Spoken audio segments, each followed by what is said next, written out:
We thumbs up. Okay, I call to order the September meeting of the Public Works Commission. Kathy Dunbabin, will you please lead us in the Pledge of Allegiance? Stand, place your hand over your heart. Repeat after me. I pledge allegiance to the flag of the United States of America and to the republic for which it stands, one nation, under God, indivisible, with liberty and justice for all. Thank you. Roll call, please. Roll call. Commissioner Lakeville, Here. Commissioner Dunbabin, Commissioner Breton, Present? Vice Chair Gretton, Here. and Chairperson Hayes. Here. We have a quorum. Thank you. Next item is approval of the agenda. Are there any motions or are there any motions? I'd like to move for one minor change to the agenda, and that would be at the very, very end of the agenda, that we move future agenda items to be after the Public Works Director report rather than before, so that if there's anything that triggers a thought based on the report, we'd have that opportunity. We have a motion. Do we have a second? I don't understand, again, the motive for that. So right now, the future agenda items is not the last item on the agenda. It's before the Public Works Director report, which is kind of the meat of the, a big chunk of the meeting. And so David's motion is to move future agenda items to be the last item before adjournment. I'll second that. All right, we have a motion and a second. We take a vote. Voting to move item number 13, which is the future agenda items after item 14, which is the Public Works Director report. Commissioner Lakeville, Aye. Commissioner Dunbabin, Commissioner Breton, Yes. Vice Chair Gretton, Aye. and Chairperson Hayes. Yes. Motion approved and agenda is approved. All right, do we have any announcement of any upcoming city events? Yes. I would just like to announce the Hermosa Beach Women's Club is doing their annual pancake breakfast at the newly redone Clark Building on October the 12th, and it'll be in the morning of September the 12th. I don't have the exact time, but usually it starts around about 8 o'clock, so, and lasts until noon. So once again, pancake breakfast, the new Clark Building, Sunday, October the 12th, 8 to noon. All right, thank you for making it more convenient for me. All right, any other announcements? All right, do we have any presentations? No presentations. Okay. Public comment. This is the time for general public comment. Do we have anybody in the auditorium for general public comment? I'll save reading the whole thing if there's not anybody here. Do we have anybody online for general public comment? No, we do not have any participant looking to make public comments. Okay, I close general public comment and move on to commissioner comments. Do we have any response to public comments? No, we didn't have any public comment. Any brief announcements, reports on liaison or subcommittee roles, or brief comments on matters within the subject matter of the jurisdiction of the commission? I've got a quick one on 8D on the matters within jurisdiction. Just an acknowledgement that we are no longer having attorney support present at our meetings, starting with this meeting, and the same is at the Parks and Recreation Commission as well. All right. Anything else? Anyone? All right. Moving on to the consent calendar. Do we have any motions regarding the consent calendar? I just have a question of clarity. We had one item that was removed. Is there a reason that was removed? No, nothing was removed, but if we remove something, it would go to item 10. Okay, so nothing was removed? Okay, all right, thank you. Okay, any motions on the consent calendar? So move. Second. So that was a motion to approve and a second to approve the consent calendar. Can we have a vote, please? Okay, motion to approve the consent calendar. Lakevold, Commissioner Lakevold, Yes. Commissioner Dunbarton, Aye. Commissioner Breton, Yes, Vice Chair Gretton, Aye. and Chair Hayes. Yes. Motion approved. Consent calendar is approved. All right, we have no items removed from the consent calendar. So we're cranking through here and we're about to hit a quick slowdown. Public hearings, we have a request to remove and replace one tree in the public right-of-way. Do we have a staff report? Item 11A. We do, Commissioner Hayes. This evening, our Assistant Engineer, Magvern Bai, is going to come up and give a short presentation on this item.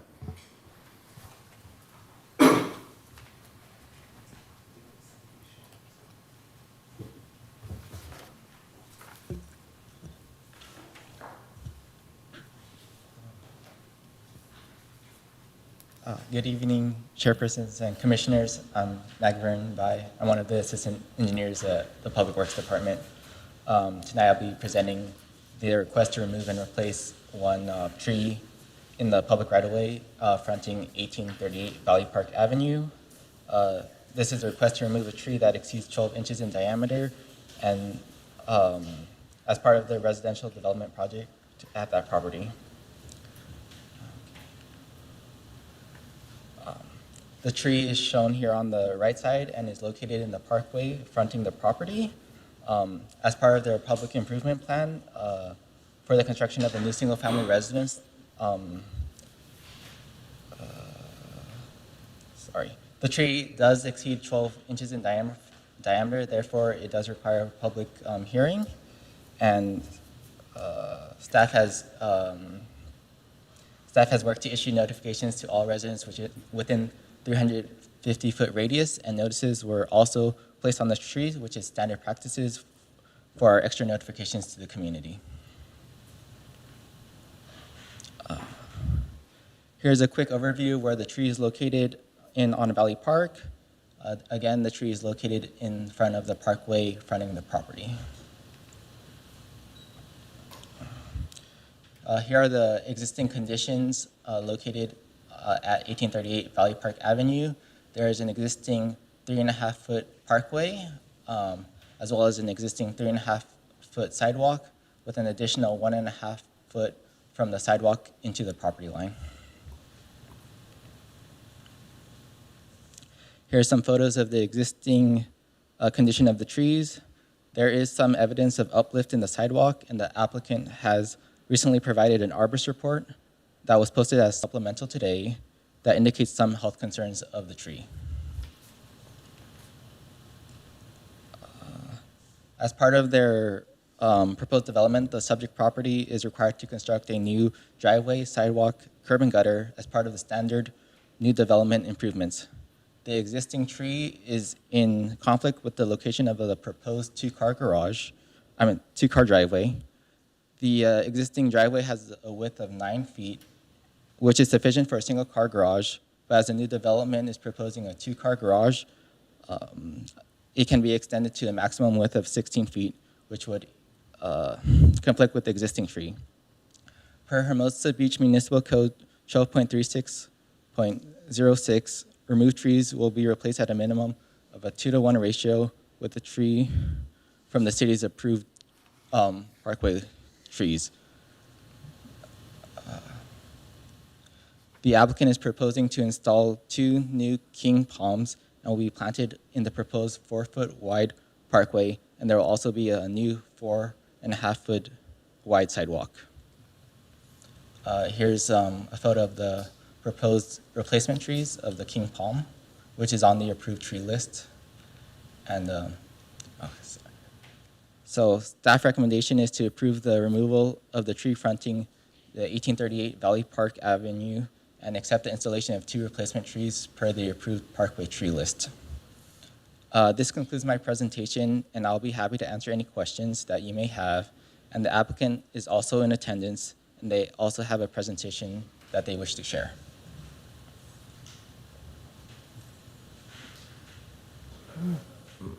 Okay, any questions of staff?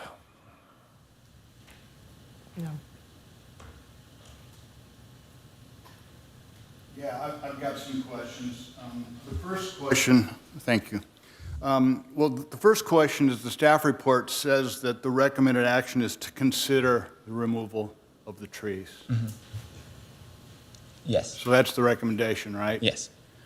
Not approve the removal, but consider the Correct. removal. Okay, just wanted to clarify that. And also to clarify the proposed action, the replacement trees, if approved, would be on site, correct? Correct. As shown in Correct. your- It would be in the your parkway. figure. Very good. Before I ask more questions, I'll make my ex parte disclosure that I did go out and walk the site. I took some measurements. It looks like there's roughly 50 feet or so of frontage along the length of the right-of-way up and down the street. The tree, you can see it better in your picture, but it looked like it's about 20 feet from the north end of the property. I also noticed a water meter about 15 feet from the south end of the property. It was a little hard to tell the exact property lines because there's some fencing around there, which made that kind of difficult. So these are rough estimates. I did not notice any type of storm drain or anything at that point, nor did I detect any obvious problems with the tree or the sidewalks and curbs in the area. So moving on to my questions. So there's, staff has participated by making some sort of an assessment about a potential conflict between a two-car driveway and the existing tree. And even speaking more generally to that, at this point, what type of drawings were available to staff to support an assessment of this request and to assess that conflict? This is part of a new development. The applicant has provided civil plan drawings to show the location of the existing tree as well as the proposed new driveway and how the existing tree is being affected by the proposed driveway. Okay, I thought that might be the case. Thanks for confirming that. And I'm going to ask some questions, and maybe some of them staff would answer first based on just your familiarity with those drawings. If there's something you'd rather defer to the applicant to ask them, I'll understand that. So, because I had some that might be suitable for either of you. Okay. Kind of one question is, the new sidewalk's going to be wider than the existing sidewalk. So when that's constructed, will that just be a widening, or it'll be a demo followed by a full replacement, correct? Yes, it'll be a demo with a new sidewalk. Okay. And then similar question for the driveway, and maybe now this is getting into the developer owner's bailiwick, but would similarly the plan be to completely demo the existing one-lane driveway and put a new two-lane, or would it be just to add more width to the single lane? It would be to demo the existing driveway and construct a new 16-foot driveway. Okay. And I think for now, any additional questions would be of the applicant at this point. Okay, I have a couple quick questions. Is this new development, is it a remodel or is it new construction? It'll be a new single-family residence. Okay, and what is the status of the building permit? It's still under plan review, so the building permit has not been issued. Okay. I think that's all the questions I have at this point. Scott, I did have a comment, is that Okay. I also visited the area too, so. Okay, yeah, and I went by this afternoon as well. Okay, so, oops. I think that's all the questions we have for staff at the moment. It's my understanding that the applicant would like to make, or would the applicant like to make a statement?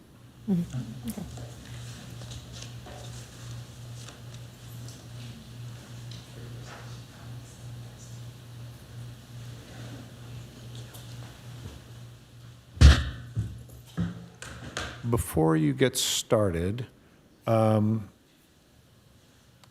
was part of the changes that were made at city council meetings that applicants can, or that the public can do presentations? Well, since this is a public hearing, the applicant is allowed to make a presentation. Okay, but if this to were help public comment- defend their case. No bueno. But for general public comment, presentations would not be allowed. Okay, I just was, That's correct. Yeah, the changes at the city council meeting only affected the 3-minute comment period at the beginning of the meeting, and correct me where I'm wrong, Andrew, but I also believe they're allowed to call in by Zoom remotely for that initial comment period. So that changed from 2 minutes to 3 minutes is the general public comment period, which is previously 2 minutes in-house only. Now it's 3 minutes in-house or remote. okay, thank you. The floor is yours.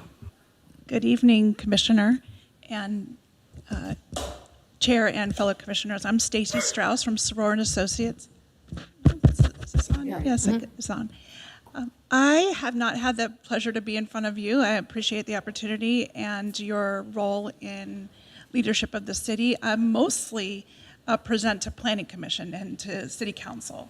So this is an opportunity that I welcome and thank you. I do work a lot with your staff, and I'm very proud of the work that we do in helping projects be compliant. And when I say compliant, meaning comply with the municipal code. So we work with many applicants, ensure they have all necessary plans prepared to be reviewed by your team, civil plans, drainage plans, and necessary commitments to the city to maintain those, et cetera.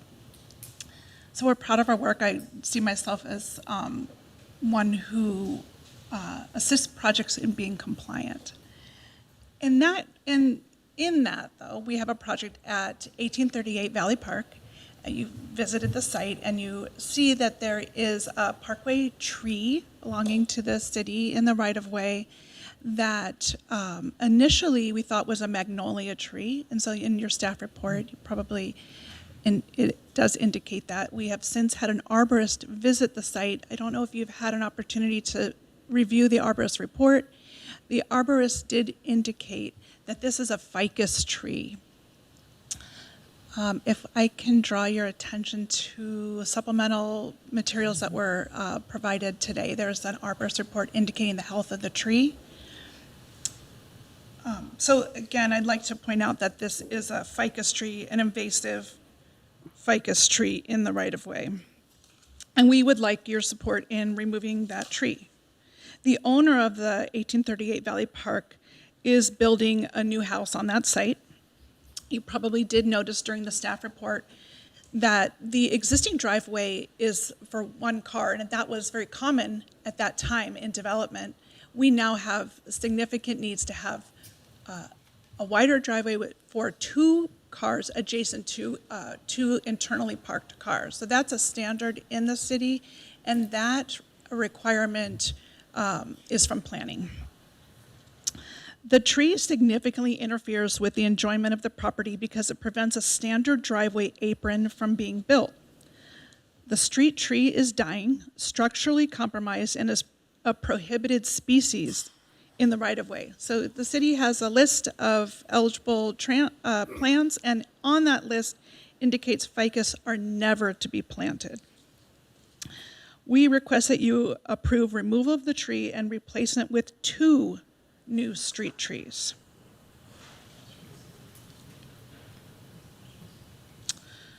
On this slide, you can see the location of the tree highlighted in yellow. This is the existing tree. Also, you'll see from the survey the existing driveway apron and the existing driveway on the private property. And then a photo of the existing tree. One thing I'd like to point out is the curb, the damage to the curb that exists from the roots.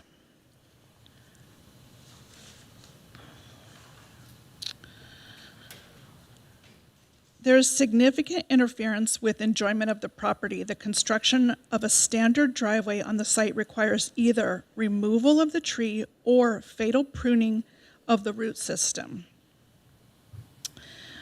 I'd like to point out a couple things that we did for you with the survey. So if you look to the right of this screen, you'll see that in blue, we are pointing to the existing tree. In yellow, we've identified where we would like the driveway apron to exist. And if we were to present an alternative to you of where we would relocate the driveway in an attempt to try to preserve the tree, that would be identified in red. So Commissioner, you mentioned that you visited the site and it was approximately 50 feet. So you'll see here that if we relocated the driveway as an alternative plan further, I don't know which direction, but lower on this sheet to where it would be in red, you'll still see that we would be impacting the root system of the tree with an alternative plan. So we would like to remain with our existing plan, which is for the driveway apron to be located where it's identified in yellow. Please review the arborist report. The tree is dying and is structurally compromised. The arborist report indicates there is root decay, internal decay, termite damage, structural defect, high risk of failure, damage to curb and sidewalk. You can see on the sidewalk it's been repaired, although it's still a tripping hazard. And ficus is a prohibited tree in the right-of-way. I might need assistance. Let's see. Oh, here we go. I don't know how to operate this, but if someone could help me by scrolling over the photo on the right of the screen is actually a statement from the general contractor of the adjacent lot where he indicates, if you scroll over a little bit further, there'll be an arrow just right to the bottom of the, and just keep, I'm sorry, over the photo itself. Yeah, no, the photo of the person.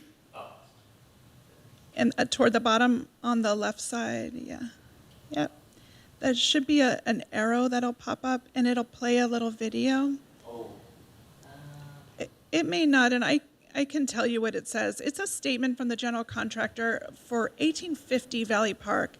And he indicated that when they were working on the lateral for that site, there was invasive roots from this tree already infiltrating the lateral for the adjacent lot.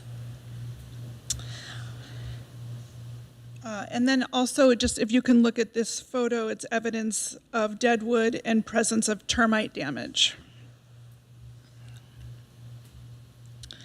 We would like to propose that 2 new trees are planted in the right-of-way at the expense of the developer. So if you like 1 tree, you will probably like 2. These will be 36-inch box trees. And while we may have proposed a particular species, we are open to other suggestions or comments from the approved list. This lot is not in the coastal zone, so we do not need to utilize the coastal commission's list of approved species. That concludes my report. I am available for questions either now or after additional public comment. Does anybody have any questions for the applicant? Yeah, I've got a few more. So for the proposed driveway, there's perhaps on the order of 16 feet till you get to the tree, but you wouldn't be able to have the type of apron that you need, correct? I'm sorry, so this, for the desired proposed driveway, are you saying we would hit the tree? Are you telling us that there's not enough room to have a proper apron for that design? Correct, in the desired location. Okay. And for if you to put the tree somewhere, or, I'm sorry, the driveway somewhere to the south, that would be, I believe you meant. You're asserting there would be root issues there. So what I think you're telling me is no matter where you put a driveway, you think there would be root issues. Is that how I might interpret that? Yes, that is exactly right. And I spoke with the architect, and he indicated that at the time when these lots were developed, they just planted a tree, right? There wasn't necessarily thought as to what future development might hold. So having a location of a tree binding our now desired use of the lot and enjoyment of the lot results from 80 years ago. Switching gears a little bit, are you planning any other changes that would affect the right-of-way, public right-of-way, either within it alone or traversing it? For example, any sewers or other utilities, water, gas, electrical or telecom conduits? Are there other improvements to utilities? Yes, the applicant has a full set of civil plans and will underground the utilities as they're required by the code. They will have a new sewer lateral. They'll do full repair of curb, gutter, sidewalk. That's street improvement plan. So every development that exceeds 400 square feet or a percentage in a redevelopment scenario does take that on at their own expense. They pay for that. Yeah. Per the municipal code, it is a requirement. Absolutely. Yes, okay. In terms of looking at an alternative location for a driveway, were there any other considerations as to how the use and enjoyment of the property might be affected if you had to put the driveway, say, in the south end? Yes, actually, we did look at that, and the architect specifically designed the location of the driveway in this location to allow for privacy. So the architect happened to also design 1850 Valley Park, and if we move the driveway to the other location at 1838 Valley Park, they're essentially where their privacy rooms are, bedrooms and such, would be adjacent to each other with 1850 Valley Park. And so they specifically designed this location of the driveway for maximum privacy and for light to be out of the shade, et cetera. So this is the desired location for those reasons.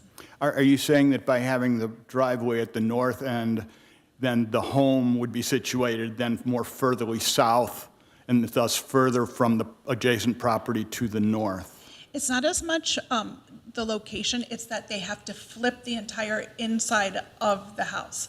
So the usage of the rooms and where they're located then gets flipped. So if the driveway is located, for instance, in this location where it's oriented, so you have a garage adjacent, and then usually you enter from the garage, and so you're going to enter a certain room in the house. Okay. So the architectural design is dramatically affected by where the driveway location is. Okay, so while the location may be similar or the same, the orientation would be the driver for this concern about the enjoyment and the privacy. Correct. Okay, And light and shade. okay. Question for staff.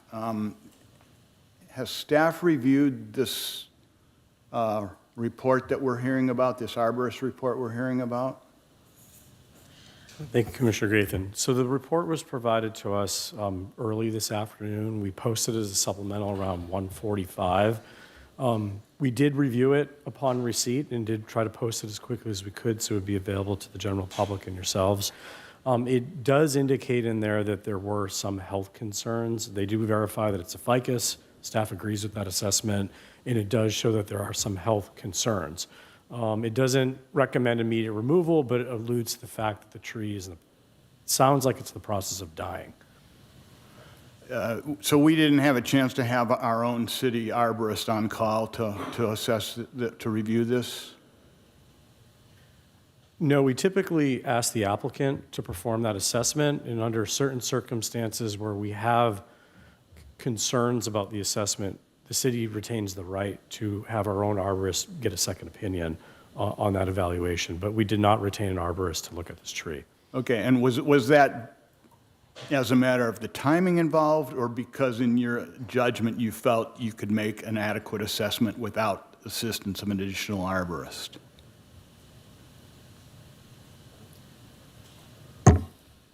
Staff asked if there was any additional supporting evidence that the applicant would like to meet the 3 criteria for tree removal, whether it's dead, nuisance to the public, or impact to use and enjoyment.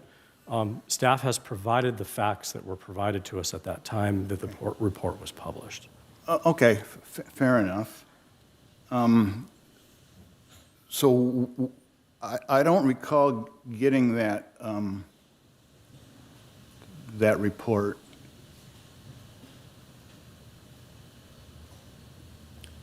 I believe it came today. Was it, we had 2 or 3 supplementals, and that was one of them?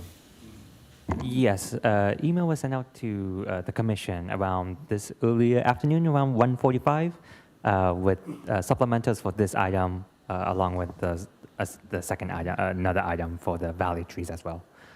So it was included in the agenda this afternoon, and then I emailed out the supplementals as well. Okay, I think that's it for my questions. Any other questions of the applicant? You know, I did have a question. Who said that it was a ficus tree? The arborist, Magnolia. a licensed certified arborist, Oh, okay. certified that. Because I just wanted to make sure it's on the motion that the staff has recommended. It says consider the removal of the magnolia tree. And can we put ficus in there instead of magnolia? Because I think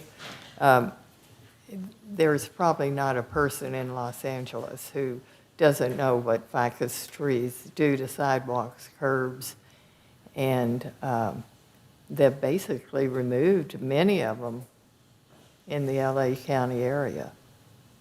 It is on your list of prohibited trees. I mean, Yeah. there's a specific list the city has of many options, and at the bottom of that list specifically calls out ficus are never Yeah. to be planted.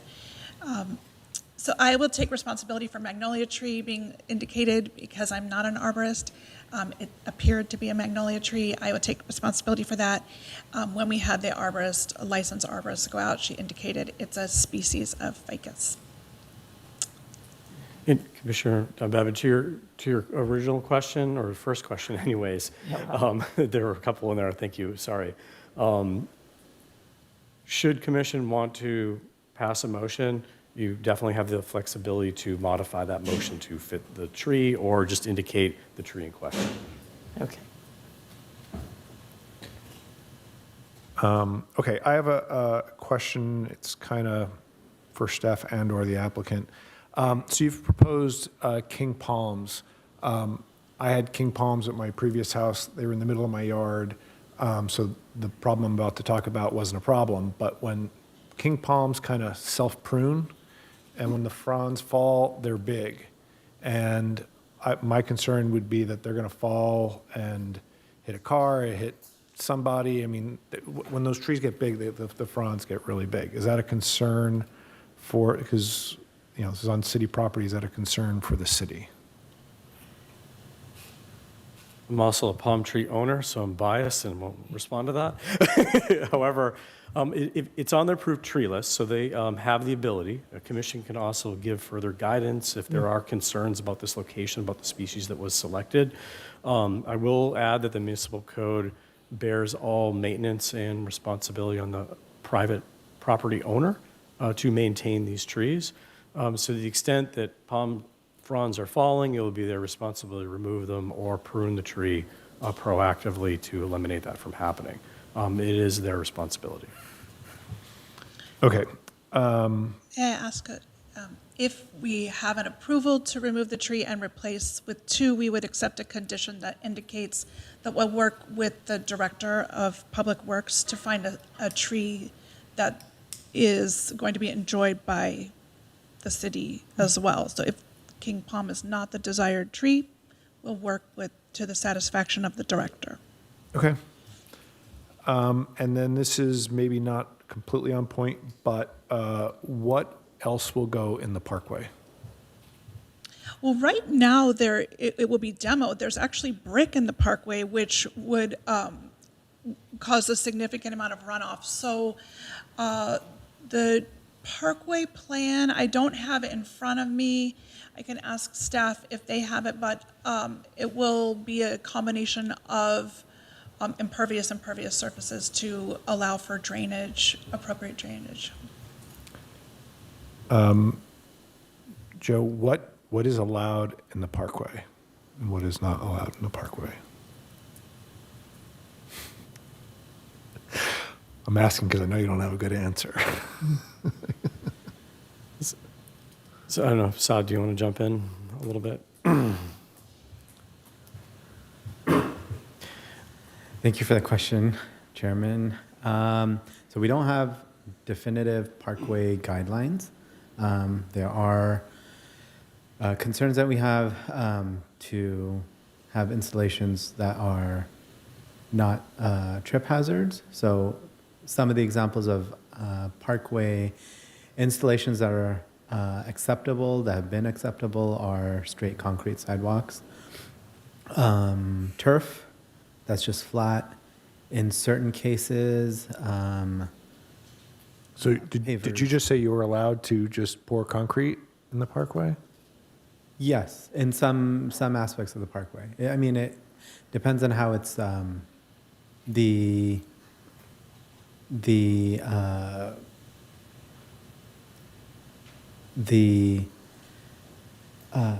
matching of whatever else is along the same street. But there's some parkway areas where it's straight sidewalk, and we can accept that as well. In this particular case, I guess the existing conditions are brick pavers, which we do not recommend because they tend to be trip hazards. And I believe what would be acceptable, what might be proposed, might be either grass with irrigation or concrete sidewalk. Joe? No, thank you. Yeah, we try to deter any kind of brick laying because they end up being trip hazards. The other thing is if irrigation is proposed, that will trigger an encroachment permit. I think often we see that with, especially with new development projects, they're looking to enhance the characteristics in front of the property, and so often they do have an encroachment permit that goes with it. I can't speak to whether that's requested with this project or not, but if irrigation is proposed, it would trigger that requirement. Okay. No more questions for me. Again, we would accept to work at the satisfaction of the director to resolve the parkway and development. Okay, thank you very much. Okay, back to the dais. Do we have any deliberations? Excuse me, Chair Hayes. I believe we want to open to public comment. Sorry, you are correct. Do we have any public comment in chambers that would like to speak on this issue? Do we have any public commenters online that would like to speak on this issue? No, we do not have any members of the public looking to speak on this item. Okay, so I'm going to close public comment and close the public hearing and bring it up for deliberations. Would anybody like to start? I spent a lot of time thinking about this with an emphasis on the use and enjoyment aspect of this, which in my mind is one of the more difficult means for removal in terms of trying to assess. It is helpful that some additional evidence was brought forward with respect to the other criteria which relate to the health of the tree. I'll just, as an aside, I will say I need to take some responsibility for not seeing that email at 1:45. On the other hand, it would have been nice to have had this a few days ago. But when I look at a combination of the amount of evidence in terms of the one criterion for the health of the tree, and then also in terms of, I appreciate you providing what you were able the applicant find what they were able in terms of rationalizing the use and enjoyment aspect. I think taken together, I'm swayed in total through the aggregate of how both of those considerations were addressed. So I'll be willing to support the removal of the tree. And I do appreciate that the applicant is willing to accommodate the 2 replacement trees on site as well. That's also a good show of good faith in my mind. Though strictly speaking, it should have nothing to do with whether we approve the removal or not. Thank you. Anyone else? Yeah, thank you for the thoroughness of the report. And what I see a recommendation says installation of 2 replacement trees per approval, a parkway tree list, and I understand that it's going to be under the guidance of the director. And I just would encourage consideration of the comments of what the chair said, that's appropriate for a long time and maintenance of it. Anybody else? Yeah, I mean, my original thought on this was that we should flip the design of the house and put the driveway on the other side. Finding out that it's a ficus and that it's a sick ficus kind of swayed me. So I plan on supporting this. Would anybody like to make a motion? I would. I move that we approve the removal of the single tree on the right-of-way fronting 1838 Valley Park Avenue and accept the installation of 2 replacement trees per the approved parkway list to be planted on site at the adjacent property to the right-of-way there. I'll second that. All right, we have a motion and a second. Any discussion? Let's have a vote. Just as long as we all agree on what tree it is. I see So, pine, I see I was the magnolia, one but that it is brought up the ficus. issue with the tree. I don't know that I care enough to make it part of the motion. I replaced street trees before I got on the commission, or maybe right when I got on the commission. And I wanted to do the king palms, and my wife and I decided not to for that reason. So you can that's just free advice. I think it sounds good. All right, taking a vote on the motion, moved by Commissioner Griffin, seconded by Commissioner Dunbabin. Commissioner Lakevold, how do you vote? Yes. Commissioner Dunbabin? Yes. Commissioner Britton? Yes. Vice Chair Gretton? Aye. And Chair Hayes? Yes. Motion passes. All right. Thank you very much.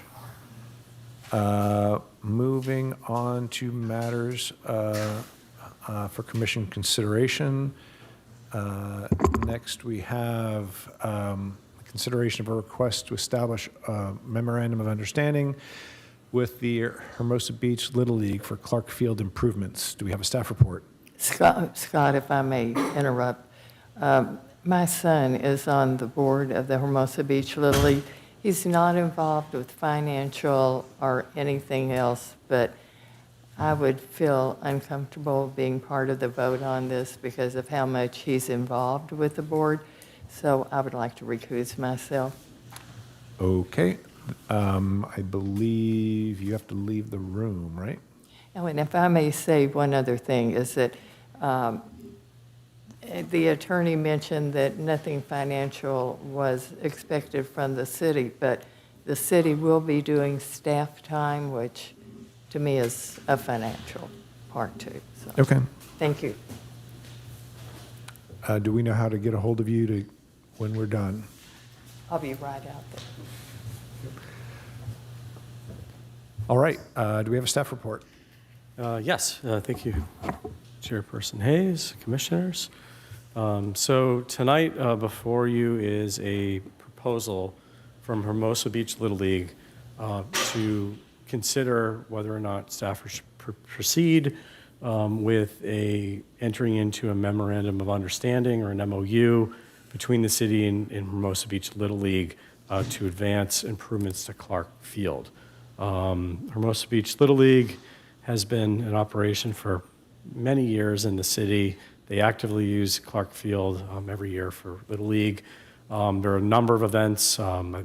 They've estimated somewhere between 65,000 visits a season that happens at Clark Field. There's a lot of different games that happen there. A lot of attendees come for the various events throughout the year, so it is an active field, not even just for Little League, but there are other uses, softball, AYSO, and other activities that happen at Clark, so it is a busy field complex. The proposal that was given to us, they had, if you may remember, during the Parks Master Plan process, Little League did participate in public comments, both during our joint commission meeting and at the city council meeting, to request further consideration for their desire to advance improvements in the field. One of the broad recommendations in the Park Master Plan was general support for improvements to the Clark Field complex, though it did not specify what those were, but it showed that there was support in the community for doing so, and it was just one of the general themes that were outlined in the Parks Master Plan. And so they did solicit some comment about some of the desired improvements, and they did more recently provide a letter to the city manager formally requesting that staff further consider this MOU request. Some of the concerns that they have is that it's just generally difficult to watch a game at Clark Field, primarily given that the concrete bleachers are set back pretty far from the field and that the backstop does not provide optimal viewing conditions because of the vertical and horizontal members that support it, and just some inefficiencies in the fencing layouts that are there. But really, their desire was to find a more comfortable, more desirable field and better viewing conditions. There's a picture of the metal seats that are right behind the backstop. There were some concerns about the comfort sitting there. Moving on to this picture shows the loop road that goes around. This is the northwest field. There are 3 different diamonds at the park. This is the northwest field. Pavement conditions are in poor condition. I will say that staff has been eyeing resurfacing the entire loop road. It has been something that's been on our to-do list.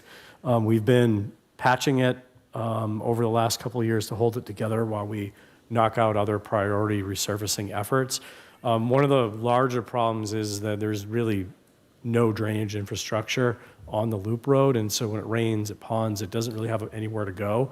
So no matter how much we patch it, without proper drainage, it's not really going to be fixed, and that's been one ongoing challenge with the loop road. So their proposed improvements, the north field, and so this is the northwest diamond. They're looking at, the biggest change would be they're looking to actually push the diamond back towards the northwest, so that would narrow the distance in the loop road. We have to evaluate the full feasibility of that with public safety to determine what that critical dimension is on the northwest corner loop road. That's to be determined, but there's likely some give in there where they could pull it back. And what that would allow them to do is increase the size of the field. It would also allow for more play area for the AYSO field between the diamonds. Along with this, they're looking for new permeable pavement and pavers along a portion of the loop road. It wouldn't be its entirety, but at least along adjacent to the northwest diamond. They're also looking for associated lighting improvements because as you shift the field, you would have to make some adjustments to the lighting, as well as a new flagpole and new seating that would be placed behind the new and relocated backstop at the northwest field. They're also looking at a new flagpole and a new signage and scoreboard to indicate more of a welcoming message for those visiting the field. At the south field, this is at the southwest field, they're proposing a new backstop and relocated dugouts. This image shows sort of a current conditions on the left and their proposal on the right. I apologize, it is small. This was included as a supplemental if you want to look for more detail. But on the top left of the right-hand image, you can see the permeable pavement along the loop road. And if you look at the soccer field in the middle, you see that there is a little bit more room on the right-hand side because they're pushing that field back to the left. That creates a little bit more standing area next to the play field.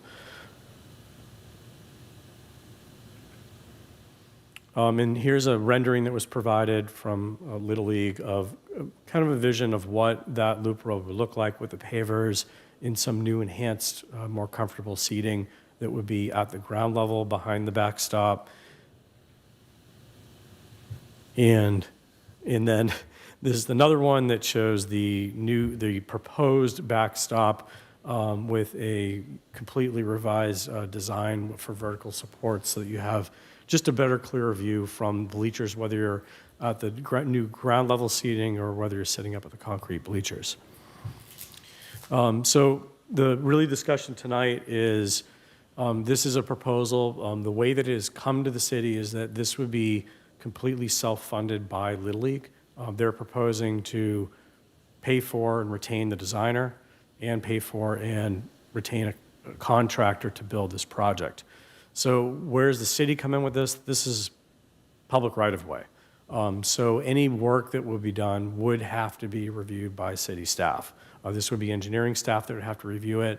There is a number of disciplines that we've discussed about with Little League and their team, and I know their representatives here, and you'll hear from them later. One of them is an architect, so I think they have a pretty good understanding that, you know, this is not just architectural design. There's civil, there's geotech for drainage, there's electrical, there's structural for the poles and the post.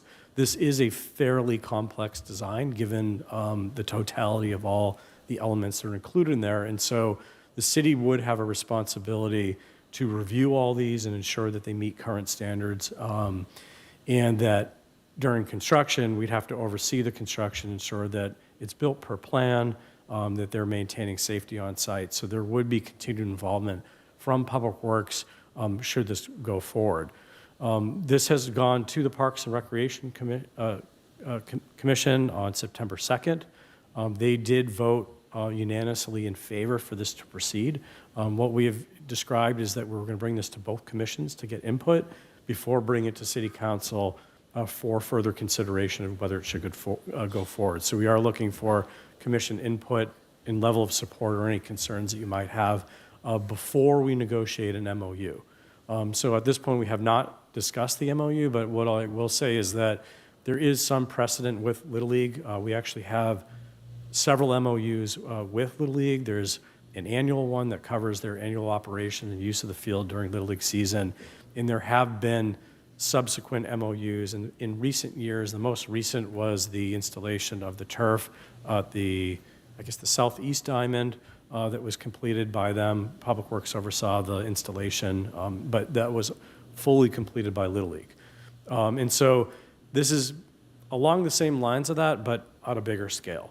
And I think one thing too is that the proposal before you is kind of the totality of what they wish to do, knowing that this is a big fundraising goal for them. Right now, they're estimating this to be anywhere upwards of $900,000 for design and construction. So this is a big project.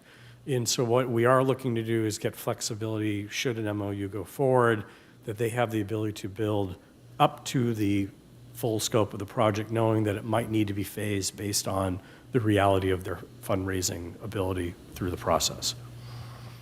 And this would all be subject to City Council. So after tonight, we would take your input and then consider whether or not we work on an MOU to bring to City Council for further consideration and approval.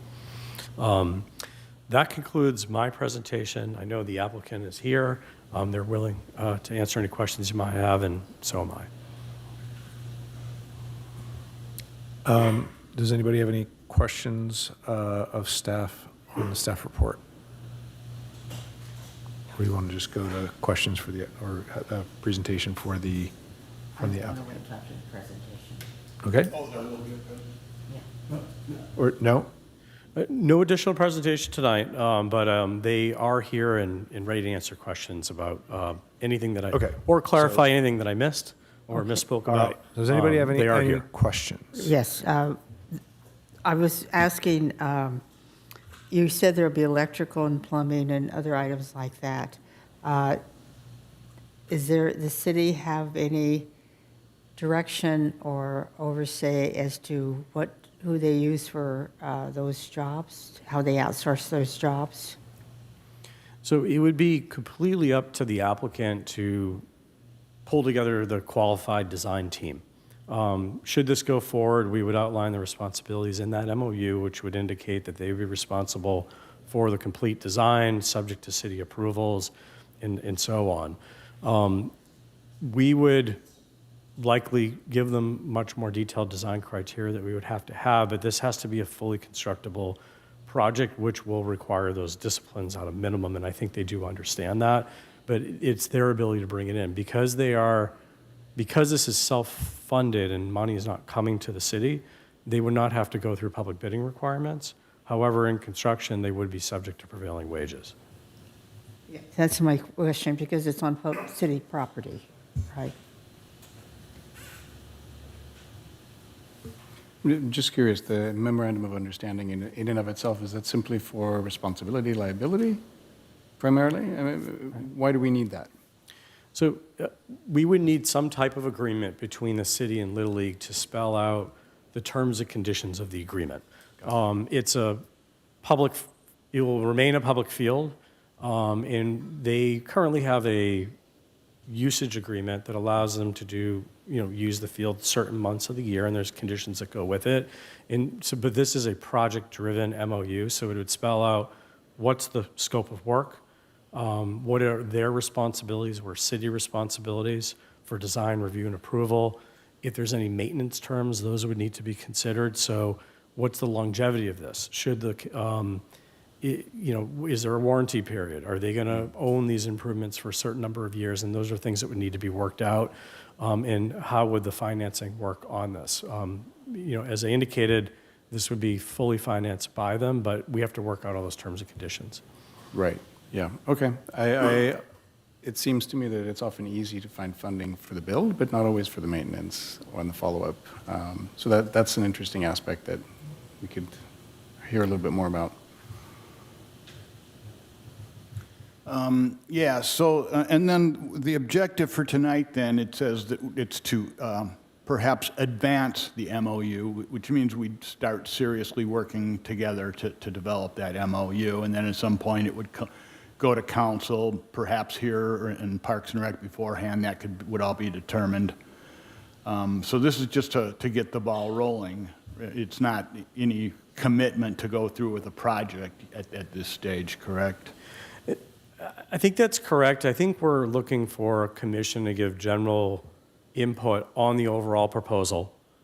If there are concerns to be considered before we start to prepare the MOU, and then we would then take the MOU to council and also explain any concerns that might have come up at the commissions. For example, at the Parks Commission, there were some concerns, I apologize, I should have added this earlier, about whether or not naming rights would be considered. I think, I'll let Little League respond to that later, but my understanding is that is not a current consideration. They understand that the complexities of naming rights for donors that might want to give a large sum of money, but I know that that was one of their concerns that they had of the commission. So our goal is to try to relay those, work any of the concerns into a potential MOU, and ultimately council could decide based on the input from the commissions, should this proceed or not. Yeah, okay. Oh, and while I'm thinking of it, I did watch a good portion of the Parks and Rec Commission meeting, so I did get to see the presentation and hear some of the commissioner comments there and form some impressions. And so a couple of things that I'm thinking about are, with the MOU or potential concerns, is the amount of staff time this would ultimately take. I'm kind of, is it fair to assume that it's a little early to have a real good estimate on how much staff time this is going to take, and it'll really take until we understand what our scope is per the MOU? An hour, I mean the engineering and then the O&M staff. Let me try to answer it the best I can. It's hard to estimate what it would be, but we're a busy department. There will be impact on engineering staff. I'm going to be very clear about that. Should this go forward, the work on the MOU itself will take my time, city engineer's time, working with our operations team and our attorney. to go through that agreement and really flesh out this agreement of what it's going to look like. Should it go forward, I think then it really comes down to their fundraising and what they want to put forward.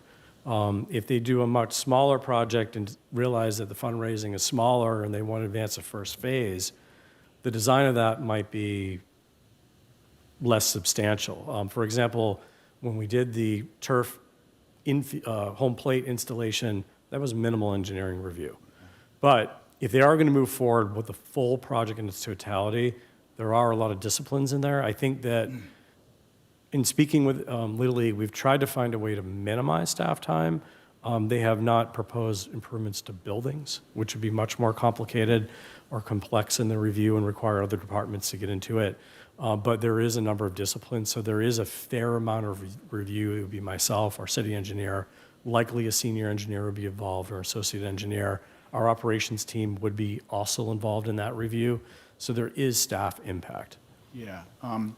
So thank you for bringing up, just for its own sake, an important takeaway I had from the other commission meeting is that ultimately the scope will depend on the fundraising, and that raises some interesting questions then about the fundraising timeline with respect to the MOU development and the actual program. So I don't know if there's a scenario where even when you have an MOU and go to council to ask to proceed, I don't know if your approach might be to perhaps bound your estimate of the staff time under the maximum funds raised scenario, or maybe give some ranges.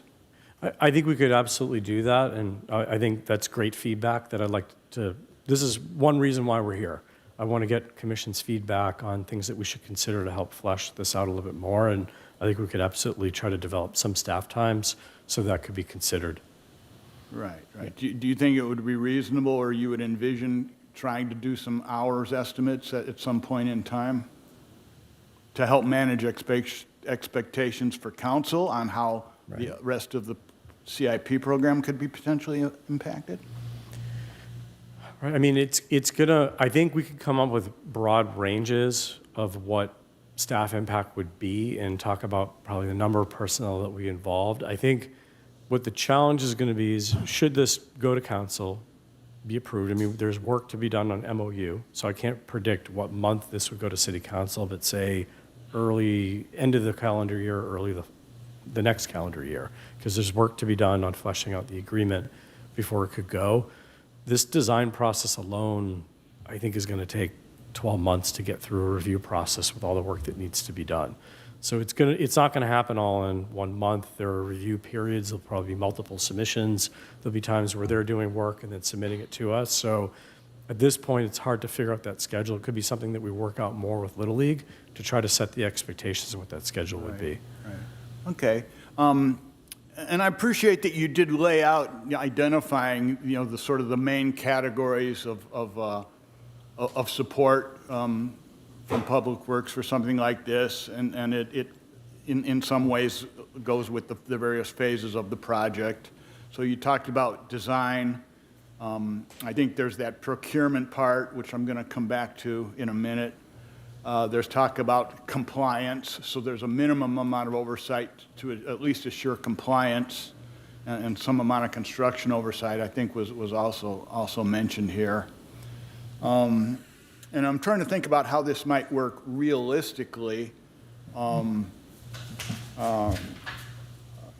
seems that the Little League folks could probably benefit from the expertise of the city's engineering staff. I mean, it would be nice if, that they're not kind of out there on their own unless they feel super comfortable that, but they're not a public works department, So, I mean, it would be good if there's a way to help them, give them whatever help they need, despite what I said about the other aspects of this. It just seems like they could use our help. Right, and I think there would need to be involvement, for example, like vehicle access. That's something that needs to be coordinated with public safety and operations and maintenance team. What vehicles really need to go through that loop road? How tight can we make it? To the extent that as-built drawings are needed, this isn't a private property, so any drawings that we have, we'd have to share with them to help at least initiate their design. Granted, I will say there's minimal as-built drawings that I've already warned them that they're going to have some work to do on their hands to get this to design level. Right, and then part of that, you know, I was thinking in terms of what I'll call procurement support, and this goes a little bit, I think, to Jan's question. You know, and I think it would, you know, one, I would want to know if it would be appropriate from the city's vantage, if in the event that Little League did wish help in certain areas, such as evaluating potential design contractors, you know, is that something, one possible scenario without committing one way or another? I think the way that we had envisioned it is that we would not be involved with the selection. I think we would set criteria, minimum criteria in the MOU for the selection of the contractor, so the responsibility falls purely on Little League to manage, retain and manage that contractor. Otherwise, the city would have, I don't think we wouldn't want involvement with it. And so the way that I equate the setup is when we have private utilities that come in and do work in the right of way, we don't select their designer or their contractor, but we do manage design review and then the permit issuance to make sure that it's, you know, safe for the public, that they're giving notifications to the public, work zones are clear, and that it's coordinated so the neighborhood has notice of when things are going to be closed. And one thing I just want to add that I forgot to mention is that Director Nichols is also here tonight in case there are any operational questions with the usage of the field, as Community Resources does manage that MOU with Little League. Yeah. Forgive me, I'm familiar. Can I ask a question of the Yeah, applicant? I was wondering if I could comment. Yes, yeah. I'll ask a question, and then if you want to say whatever else, Sure, that's Jim. fine, if that's okay with the chair. Can we finish our discussion first? Let us If just- he has a yeah. question of the Well, I was applicant, I'm fine with that. Okay, I don't mind sticking to the process and just asking the city questions first. Thank Okay, you. Thank you, okay. Commissioner Britton. So I guess to complete the thought, and I don't want to mix deliberations with questions, but I'm afraid I'm going to forget the thought if I wait. It seems like if they get good design support, it may end up requiring less staff time. That's just a thought. Okay. And again, I'm glad that you said some things about the what types of procurement standards. So can I assume that you'll continue to think about and talk about the different procurement scenarios and what types of either technical requirements there are or are not compared to the government, and what type of programmatic requirements there are or not for given a procurement? The kids, I guess that was not a well-phrased question. Yeah, I guess, could I clarify what you're looking for Okay. procurement? I guess. This gets back to, it seems it would be in everybody's interest if it's clear what types of government procurement standards do and don't apply in this case. Because on one hand, it's on a government property, on the other hand, it's not a procurement by the government. Correct, thank you. So if, in speaking with our legal team, if no funds come to the city and they take on this project, they're exempt from public bidding requirements. It would be just like how a private developer does work in the public right-of-way. We don't oversee that procurement process. They can hire any contractor they want as long as they're licensed and insured, state of California. And then they obtain a permit, and then we issue a permit. And so it would be a very similar process to that with this. However, they would be required to follow prevailing wage laws. But no added procurement would be needed. So that would be maybe a benefit for them advancing the work versus it coming to the city. So if money, for example, were donated to the city and we advance the project and bid it, that would be more work, but also would kick in all the public bidding requirements and procurement rules. Okay. Those are all my questions, and apologies, Chair Hayes, for jumping the gun there on the process. No problem. Go ahead. Go ahead. So I just want to ask, and I know you and I have spoken about this before, the prevailing wage thing. I was told previously when working with a nonprofit that wanted to do work on city land, that it did not need to be prevailing wage. Now, the scale of this project was very, very small. So could that have been the reason that it didn't need to be prevailing wage? And it was a previous, maybe 2 city attorneys ago. You know, it's a great question, and what I'm going to say is I think there's more work to be done on that, exactly what kicks it in.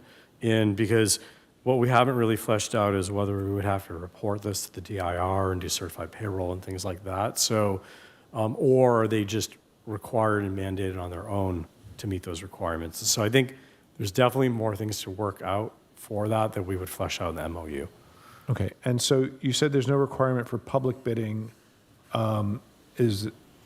I guess, is there any, as the city, we don't really care if they bid it out or they give it to their cousin, or as long as they're a qualified contractor? They would have to be a qualified licensed contractor, and they have to meet the insurance requirements. Okay. And they'd have to meet our requirements. So I think we would monitor construction and make sure they're following work zone safety requirements, notification requirements. But beyond that, that would be the level of verification for the city. Who would manage the day-to-day construction? The day-to-day would be their responsibility.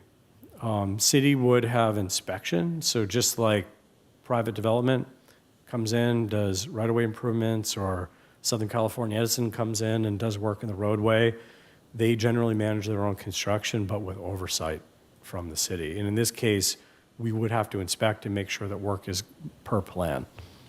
So my concern is construction is not easy. It's not simple.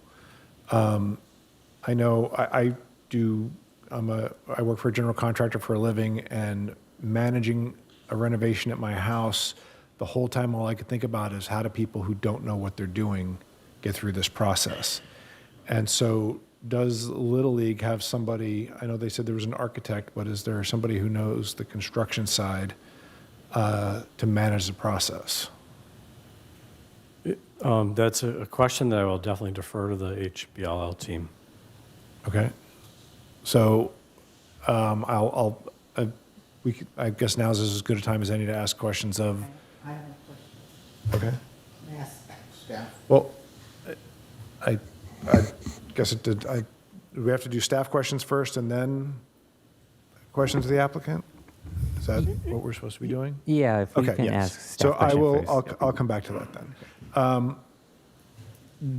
When would the design start? When would the work start? So I think right now we only have very rough timelines. Like I said, should we get through tonight, there's a lot of work that needs to be done in the MOU that could take several months and to prepare a staff report. So the earliest this would potentially go to council is at the end of the year, but honestly, more likely early the next calendar year.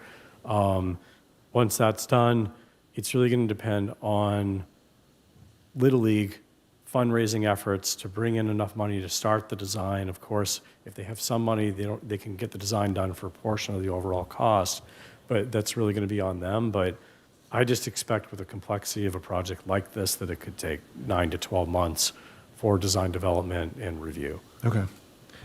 And somebody else asked for an estimate of the cost. We don't really know.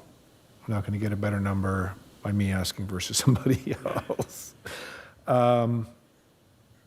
Okay, so you talked about that they don't know how much money they're going to raise, so the project might be phased. There's likely to be phased. My understanding is that they're looking for that flexibility, and so I think they want a MOU that encompasses all the desired elements they're looking for, but with the flexibility to advance an earlier phase should fundraising come in insufficient to do everything at once. Okay, and if it's done in multiple phases, will that increase the amount of staff time required from the department? Potentially. I think it depends. But likely. Okay. And then, are there any items that we're talking about here in the MOU that are on a current CIP? Not programmed on a CIP.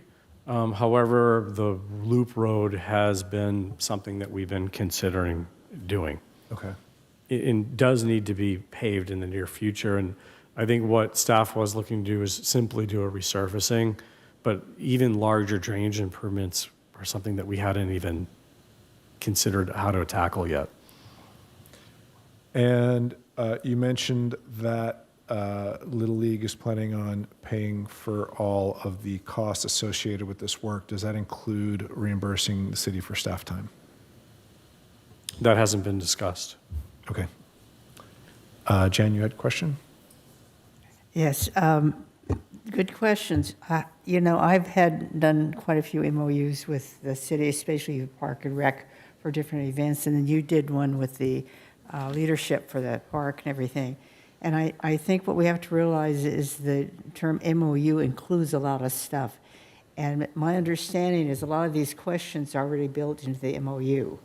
The guidelines from the city, what they can do, what they can't, timeline, as it says here, the funding, which would also affect how much they have to pay the city, the construction costs, and like you said, permits and so forth. My understanding is that that's already all built into the MOU to begin with. Is that correct?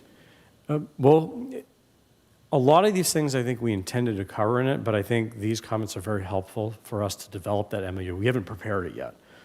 We have kind of a basic framework for MOUs that we've done with Little League in the past and others, but I think these particular comments are helpful to staff to develop what questions we need to ask and work with Little League on to really flesh those criteria out so that we want to have a good understanding of these items in the MOU so that both parties are on the same page. Okay. Any other? Okay, Thor? Yeah. I think we've covered pretty much all the things I was thinking about, but there are a few things that I'm curious about. One is that I think we've discussed the Kelly courts resurfacing and potentially moving a little bit. I'm wondering how will that be impacted at all? Is that on a CIP now, or is it planned for the future? So there's two things I'm thinking. One is synergy. We have Clark, or the lawn bowling as well. I understand that they also wanted to do some improvements, so maybe people should be talking together a little bit and seeing if there are things that overlap or things where contractors could be doing similar work in different areas, potentially. Not sure. What are your thoughts there? No, thank you, Commissioner. No, I appreciate you thinking about the larger complex. So Kelly Courts, we did re-advertise the project.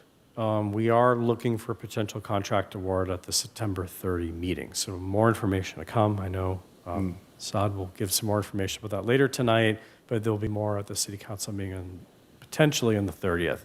For that, should that construction proceed, I believe it's only a few months' time to complete the work. We're really actually hoping to finish before the Little League season starts. Right. So this should hopefully be long done before this project were to advance, should it advance. Yeah. Right now with lawn bowling, there are currently no plans on the books. It's still pretty early, and I think somewhat removed enough from these two fields that we're looking at. So should anything change there at lawn bowling, and right now there are no plans to do anything there, I think it would likely happen on a later timeline. Right. Okay. Yeah, and it sounds like this will take probably some time just for the planning phase in the first place. The other thing I'm thinking about that is kind of related to this is access, because if we resurface all the courts and everything's great, how is the access going to be during construction and everything? And obviously, that's also something to take into consideration. I think it's really important because the baseball field is something that thousands and thousands of people visit every year, and it's kind of a hub of activity here in the community. So it's good, I think, to have the upgrades that are outlined. Yeah. So, but figuring out the access, the farmer's market is also there on Friday, so if there's construction going on, how is all of that? Is that something you'll be doing, or is that something I'll be doing, or they're going to be hiring a contractor to take care of that? Those are all great questions because there are other uses. There's AYSO, there's softball, there's the Friday Farmers Market. And so those are all logistics that we would have to work out as part of the construction phasing and as part of any permit issuance that we give them. It's something we'd have to work around. Okay. Well, those are the things that I was thinking. Thank you. All right. Public comment or questions of, I believe questions for the applicant or for okay. the Little League. Does anybody have questions for the applicant? We'd like to make a presentation. For public comment. Sure. Where's the applicant? Yeah.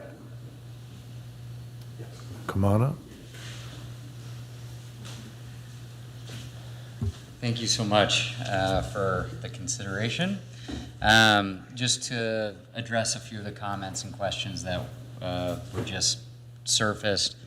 At a super high level, I've never done this before, obviously, but my only point of reference is rebuilding our house, right? And going into that, we start with a sketch on a piece of paper with the architect, and slowly it starts to kind of take some shape to the point where you can draw up some formal plans and then submit to the city or different departments for review, and then comments and notes are fed back and say, oh, there's a restriction on your property, there's an easement or something, you can't build this thing here, or if you're going to do it, it's going to be super expensive, you're going to have to reinforce this with steel, and you're going to have to blah, blah, blah.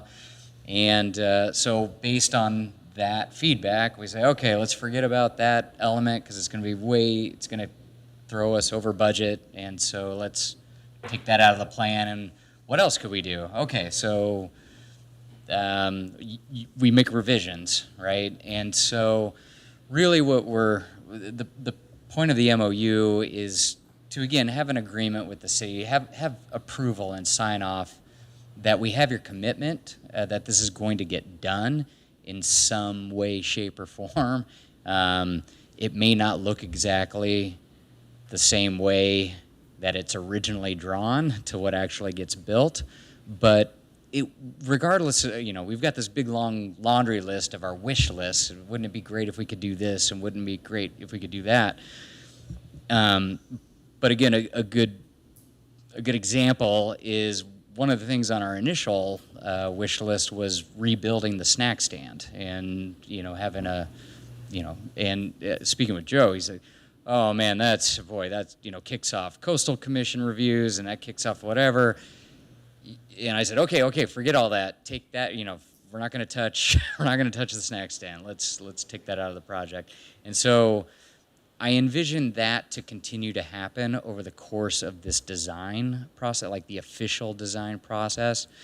And so with city approvals along the way and leveraging their expertise, both from the beginning and throughout, we want more lights. And city goes in and digs up some bodies as to where how all the wires and the lighting and the restrictions and stuff, and they come back and they say, it's a terrible idea if we touch these lights, we have to redo everything, and it's going to be $1 million to lay new wires and pipes and everything to facilitate that. And we say, all right, let's take lights off the plan. That's, that kills that, and we move on to the next thing. So it will be an organic process along the way.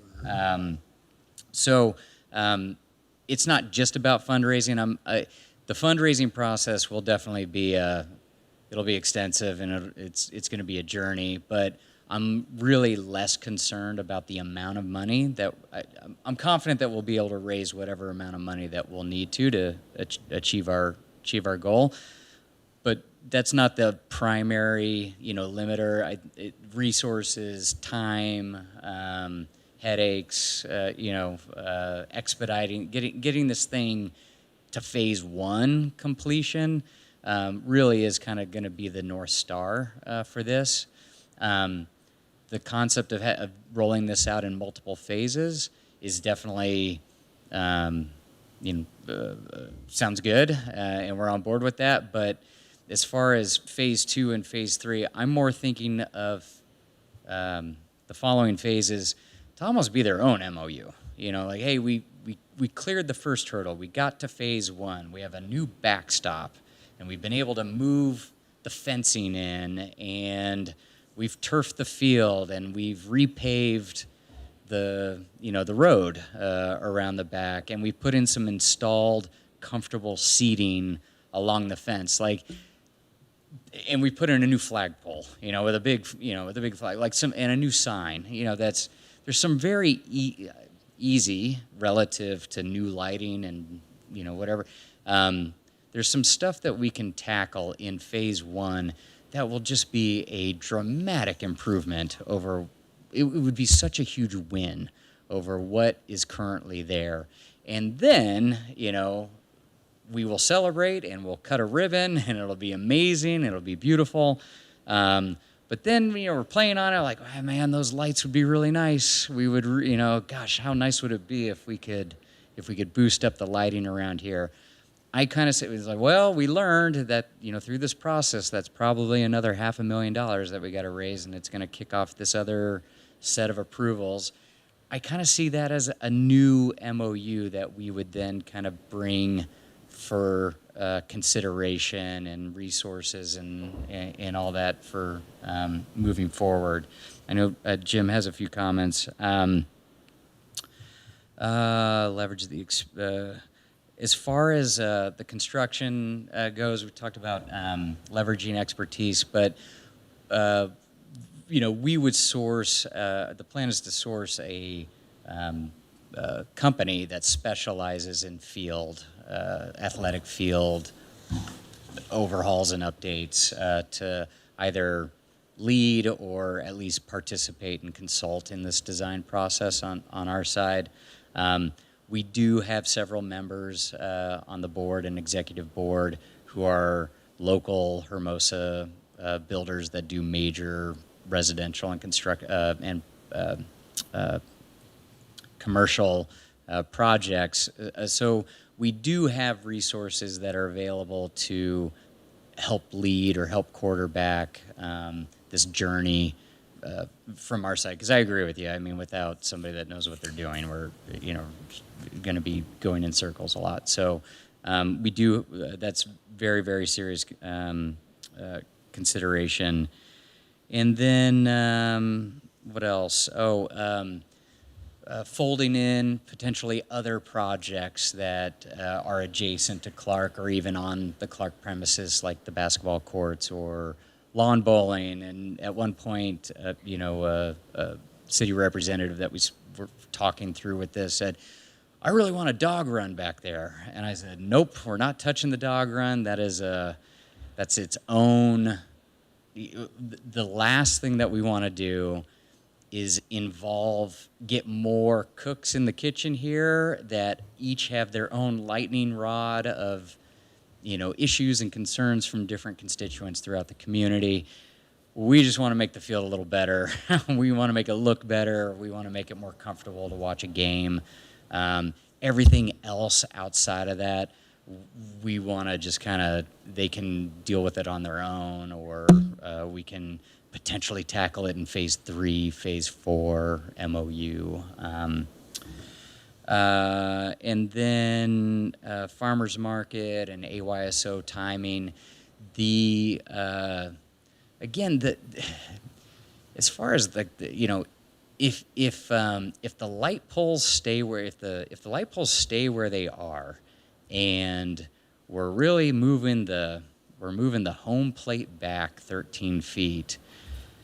The amount of heavy lifting that's going on here really isn't that crazy. We're gonna have to cap some pipes, some water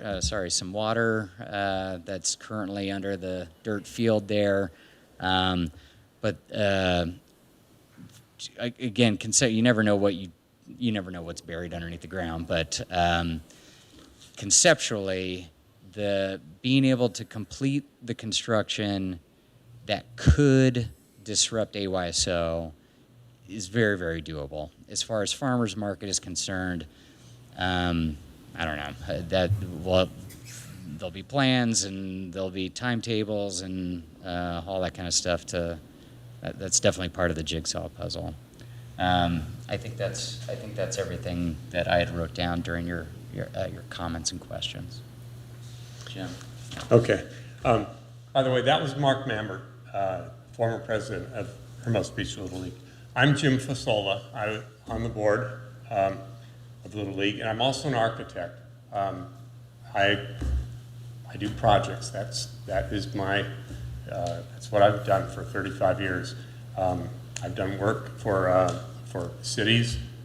I do work in Hermosa Beach, Manhattan Beach, Redondo Beach, a lot of work around here. So I know Joe on different levels. And so just as holistically why we're looking for an MOU and what this project is about. Basically, we looked at the field and said, well, these are things that we really want to do to improve not just the park, but the whole viewer experience or parent experience, the experience for the kids, make the Clark Field look better, make it look better and function better. And probably what brought it all on was really, if you look at North Field, I don't know if you're familiar with the different fields, but you look at North Field and there was I don't know if that was control of the presentation, but if you look at the backstop, there is these large post after post. There's 2 fences that overlap with 4 gates in between them, and it's very hard to see the batter's box from anywhere once you're about 5 feet away. The stands that are behind that are right behind the backstop completely block the view from the concrete bleachers. So I was looking at that going, man, it is hard to really get into a good place to watch this game. And ultimately, we thought that we don't want to move the concrete seats up. It would be a lot easier to move the field back closer to the concrete fields and the concrete bleachers. And that would improve a lot of things around the park. It would give more room between North Field and South Field so that we can put fences in there and the home run fences. It would have more room for soccer. I'm also involved in AYSO, and they want every square foot they can get of increased grass so they can fit. Right now, the parents are right in the dirt of North Field when they're watching the game. So there were a lot of things that we wanted to do. And part of what an architect does at the beginning of the project is put everything out there so that we don't run into, we don't get into the project too far, or especially in construction, and say, hey, we're halfway through construction and now we'd really like to move these light posts. And we'll need to hire an architect, an electrical engineer to find everything, and it'll delay the project. And that is the kind of thing that you want to plan for and not run into. And so we want a complete plan of everything. I don't know about different phases, but at least a total plan for Clark Field and say, these are all the things. Phasing can come up later, but the main thing is to get the whole plan there and not come up with any surprises later on in the project, and especially during construction. So part of why we need the MOU is because the design process is, let's say it's 20% of the cost. Well, if we're going to spend $1 million on the work, that's a couple $100,000 for architects and engineers, and then there's the city time, and we need to protect ourselves as a Little League from going through this process and start designing and hiring engineers and doing incurring expenses, and then we don't have an agreement with the city, and then some later city council says, oh, you know what, we're not going to do that project. Well, that would leave us in the lurch, and so that's something we can't move forward really without a guarantee and from the city that this project can go through, and also to spell out where these costs, who's going to bear these costs, and what's going to be allowed. So from my point of view, it's not really the phasing that's the issue. It's getting everything down in a single plan before any construction is started. I agree that we wouldn't want to throw anything in about the basketball courts or lawn bowling or anything else, because that just makes a complex project, or let's say a moderately complex project, into a very complex project. It gets, as Mark said, more cooks in the kitchen. So anything we suggest, we are sure we're going to work it out in detail with Public Works. There's nothing we wouldn't be trying to force Public Works to accept, hey, this is what we want to do, and be at some sort of loggerheads with Public Works. We want this to be a joint mission and make the park better for everybody. And as far as a permit, getting a permit, like any project in the city, I'm sure we're going to have an exact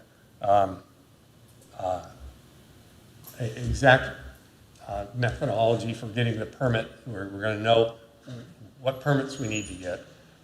We'll have, well, anyway, I'll just say that there's a lot of planning that goes on in advance before any work starts. And our goal is to have the ultimate goal would be to start work when the season ends, July, usually July 1st, let's say, and finish it all by March 1st when the season starts.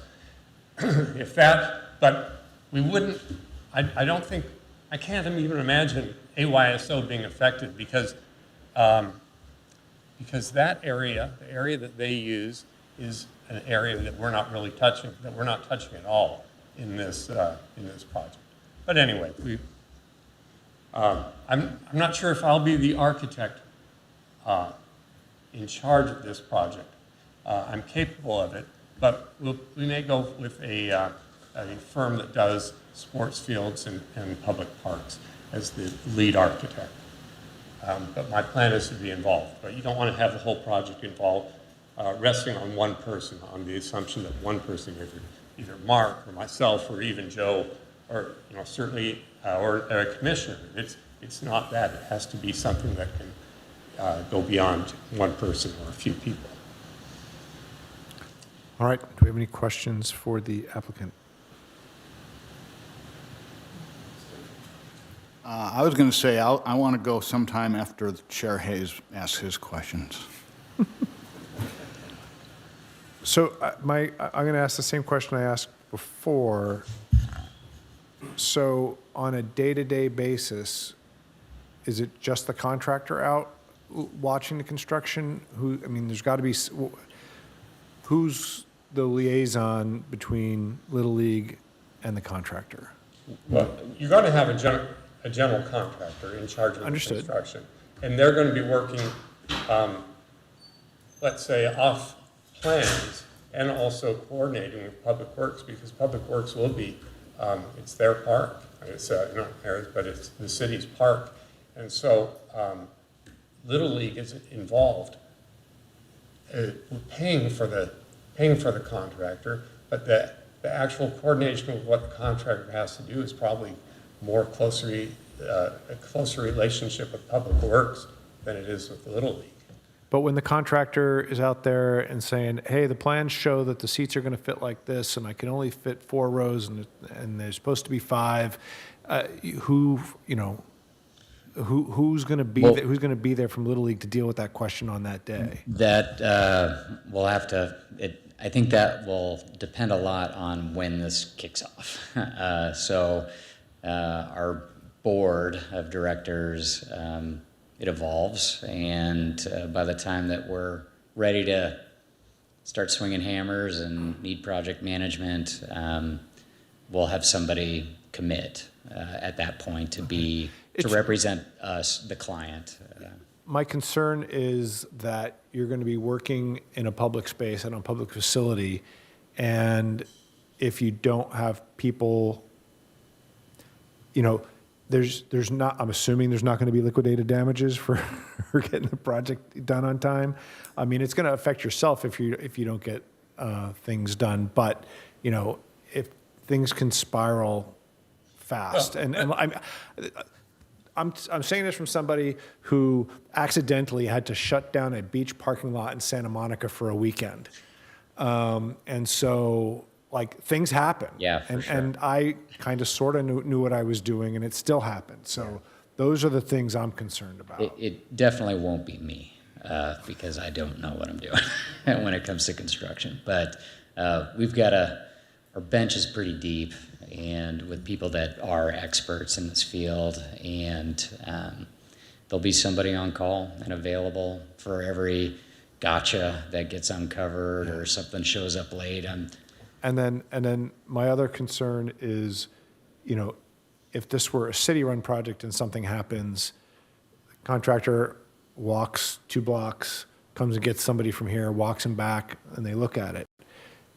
If it's somebody from Little League, they're at work, it's so those types of things are gonna, be delayed on a regular basis. I don't know, and maybe everything goes smoothly, but It's they never clearly do. a much larger project, but as Joe mentioned, there is some precedent with the diamond that is in the south east corner of the field was rebuilt, redesigned. I don't know if it was quite 10 years ago, maybe a dozen years ago or so, and it was a similar process where somebody from Little League was heavily involved with the contractors that were leading the crews and all that kind of stuff.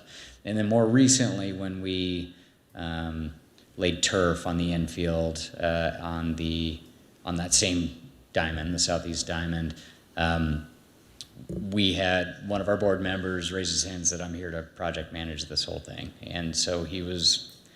You're right, he's a volunteer, but he was committed and answered every call and made sure that it got done. It's funny because I have a different feeling on this. Things do go wrong on projects and things are run into, but there are projects that are well thought through, that are where the design and the drawings and specifications are specific and comprehensive, and ones that aren't. And my own work, we don't run into, I can't say we've never run into problems, but we don't run into huge problems that stop projects. I mean, there is something that you get from experience, that you gain from experience, and I can't say that everything is going to be perfect, but I expect this will be, the design will be comprehensive. I don't know if it make you feel better about it or worse, but when we did that turf, we had a very narrow window to get it done before play began. I can't remember if we did it over spring break or something, but we had a tight window that everything had to be lined up. And sure enough, I mean, despite having all the plans and everything kind of buttoned up, we hit a couple of curveballs along the way, but we worked our way through it. And to the point where first games that were going to be played on this field, there were 24, it was Friday, farmers market's going on. They dumped all the dirt, and we had 6 hours before the first game was going to be played, and we had 24 volunteers out there. Bring shovels, bring shovels. You have a very, I don't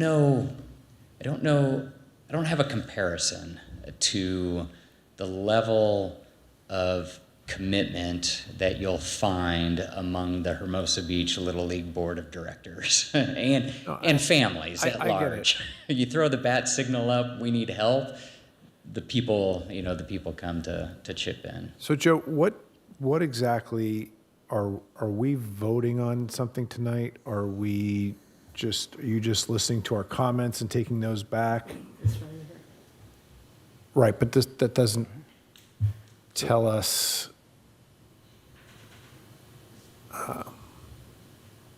So I don't know what.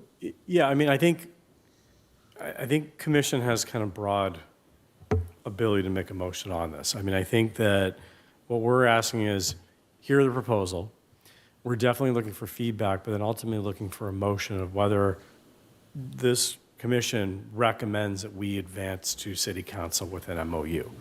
And I think, I mean, the commission could say, no, we don't support an MOU, or we do support an MOU with conditions, or the feedback that was given. And so I think it's really up to the commission to decide. We are bringing you a proposal that came to us. We want you to consider it as commissioners of what you've heard, concerns that you have, and then I think that's generally the motion that we're looking for. I don't know if I'm Okay, being clear or not, or. when we get to that point, we'll see if we understand.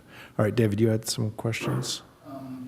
Yeah, so, and I'll preface this by saying that part of developing the MOU, it has the roles and responsibilities, and that implies also that together it's a team. And so I'm trying to think about and learn more about how you're thinking about developing your team. For example, would you have an overall project manager who would focus on the design and all the procurements?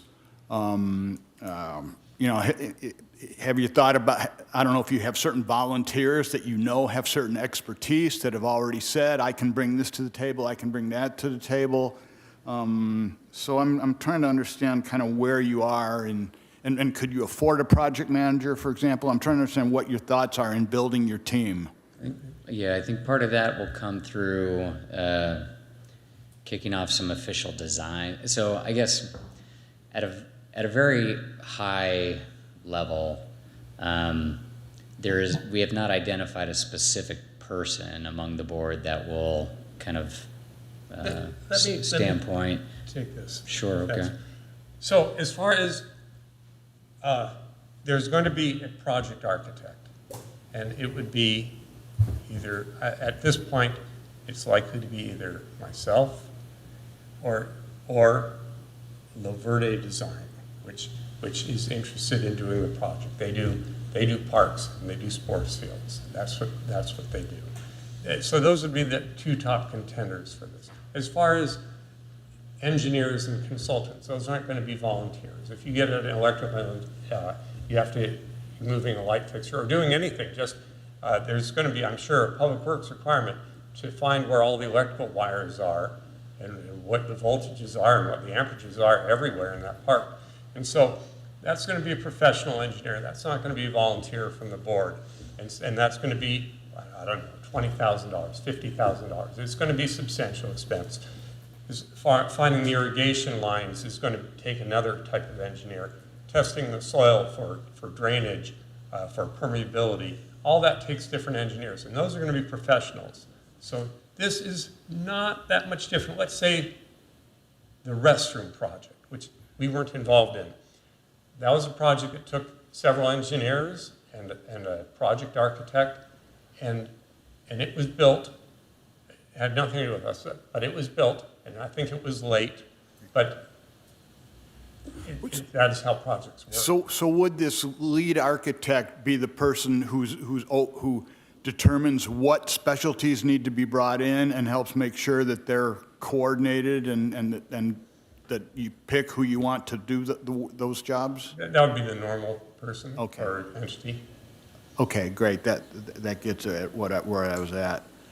And then with your experience, say, in fundraising, I'm kind of poking at the, at what point are we going to agree on the scope of the project, which would depend, I assume, on well, maybe not completely on the fundraising, but I don't know if in your experience there comes a point where you kind of get about as much money as you think you're going to get, and then you kind of know how much you have, right? So that it's not an open-ended thing. Yeah, this one's so massive. I mean, we plan to raise $1 million, and if we don't need to use all $1 million, I'm sure plenty of people will be willing to take their money back or accept refunds. So is what I'm hearing is that you're pretty confident that the scope as currently proposed could probably end up being funded through sufficient fundraising? Yes, sir. 100%. 100%. Yeah. Okay, well, that would, I think we have to go under that assumption that we're going to do the whole thing. okay, okay. All right, that's all my questions then. Anybody else? Yeah. So if I understood your explanation correctly, you want to make the plans first, get everything in order, and then you'll do whatever you have the financing and the time available to do. Is that correct? You wanted a complete plan with everything, all the bells and whistles in all the different areas, and then we'll see what we're able to do based on what we have as far as budget? I would say that first we have our initial budget, very preliminary. Yep. With I don't know if you've seen that, but it's 880,000 and it's broken down in very rough numbers. Well, once we raise the money, let's say we raise $1 million with a potential for 300,000 more that looks likely to if we need it, then we try and, as the lead designer would say, okay, well, if you're looking at $1 million, here's what you want to do, or here's what we want to do. We want to do these things. This one we may not do, this one we may not do, but let's get these other 10 things in, because that's about $1 million or better. That's $800,000 worth of work, and that gives you some a little cushion. Yeah. And so there is a little back and forth, but in the end, you come up with a complete design package that says, this is the project, and then you get that bid out. Now, let's say it comes out as 1.5 million, then it's up to Little League to say, we're going to raise 500,000 more, or we are going to cut some things out of this project. But there is a back and forth. Right, but the scope itself is the scope. So what kind of backstop, what kind of dugouts, things like that will be depending on the budget, but the scope itself is, as you've... Dependent on budget, and then dependent on, potential delays or Right. headaches, Right. complications that something triggers. The way I foresee it is we would love to secure the MOU, an agreement with the city that the city's on board, and to commit the resources from Public Works to review plans, to do everything that they're going to have to do, which obviously won't be insignificant. So once we have that agreement, and it would be written in a way that there'll be some, plenty of expectations that are well detailed, and then there'll be some language that says, to the best of our ability or, agreeability. There's going to have to be a little bit of pliability, in the language that allows it to sort of contrast and contract based on these complications that we kind of run into over the course of the process. And so we'd love to just get that. Once we know that the city's on board and we're allowed to move forward, that's when we kick off the fundraising. And as we hit certain thresholds, we need $200,000 for design and project management, to get us through the next 6 months. Once we hit that, then we execute Right. on that phase and continue fundraising to the, Right, so that means you haven't started any fundraising as of yet. correct. Because you want the MOU first so that you have that. So there's been a lot of speculation from here as to what you would like in the MOU as far as what responsibilities the city has versus what you have. What thoughts do you have about what should be? Do you have any clarity and things that obviously are the Little League's going to take care of, and other things, we'd prefer it if you guys took this, so that we have an idea also of what you're committing the city to? Yeah, I think so. That's a great question, and my only point of reference is our current MOU, or lease with the city for the facility, and there's all sorts of terms that are worked out in there. We're responsible for making sure that the fields are picked up and the stand, there's garbage out of the stands, and we water the dirt, the infield dirt every night to make sure that it stays playable and it's soft. And we maintain the batting cages and any equipment that's required to play a game of baseball. And so there's a lot of stuff that, but we have the benefit of 75 years of experience of playing baseball at Clark Field to define a lot of that stuff. But so we would I think we would use that as far as like ongoing maintenance and who's in charge of this. Typically, a lot of it's like we're responsible for it during the season. All costs, anything that comes up. Sometimes that's how it's written with the batting cages. So technically, we're responsible for everything within the batting cages. Something breaks, during in season, but out of season, the city's responsible for it. Right.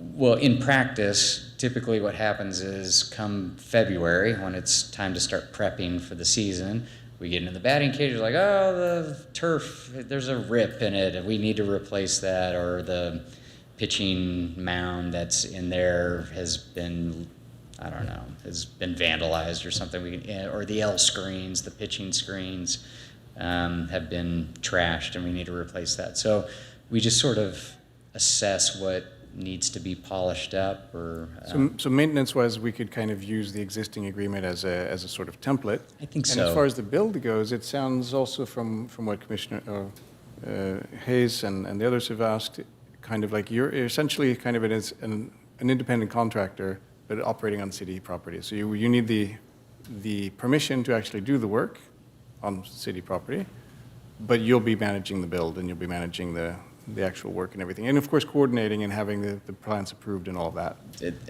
Well, let's say that we develop the plans, or our consultant develops the plan, our team of consultants develop the plans.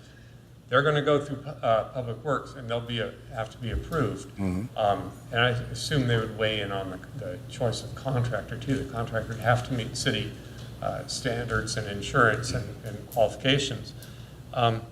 So it would be similar to any other project that is done in the park. Let's say whoever's working on the basketball courts coming up, that is going to be, if it's a contractor, they're going to have to get meet city requirements, get a permit if that's what the city requires. Right. So it's similar in scope, similar in concept. Okay. Last thing I'm curious about, you found that the snack stand is under the Coastal Commission, and we all know nobody wants to go up against the Coastal Commission, obviously.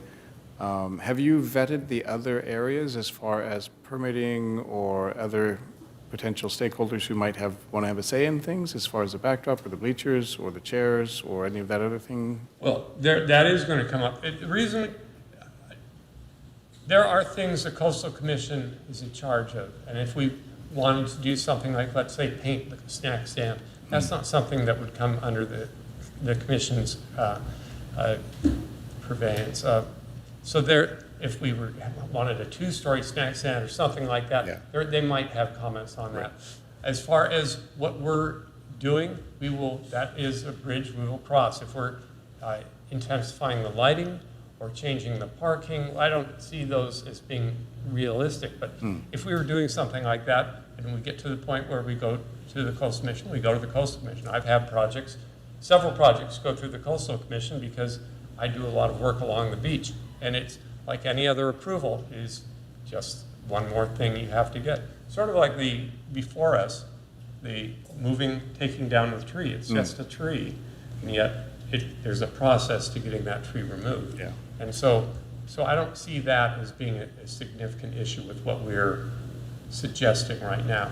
What is a bigger issue if you get into the snack stand or buildings is ADA compliance, which is more intractable than the Coastal Commission for most projects. Okay. Thank you. All right, anybody else? All right, do we have anyone here for public comment? Seeing no one, do we have anybody online for public comment? No, we do not have anyone online, Chair. All right, I will close public comment and bring it back up for deliberation. Thank you. Thank you. Thank you very much. Who'd like to start? I'm ready to make the motion, so I will wait. I'd like to address, Chair Hayes, you're kind of saying, what are we trying to achieve here and what's the motion? In my mind, it might be something like, do we at least feel comfortable enough that we go ahead with an MOU for this? And then beyond that, this has been our opportunity to provide feedback that hopefully are helpful considerations when developing the MOU.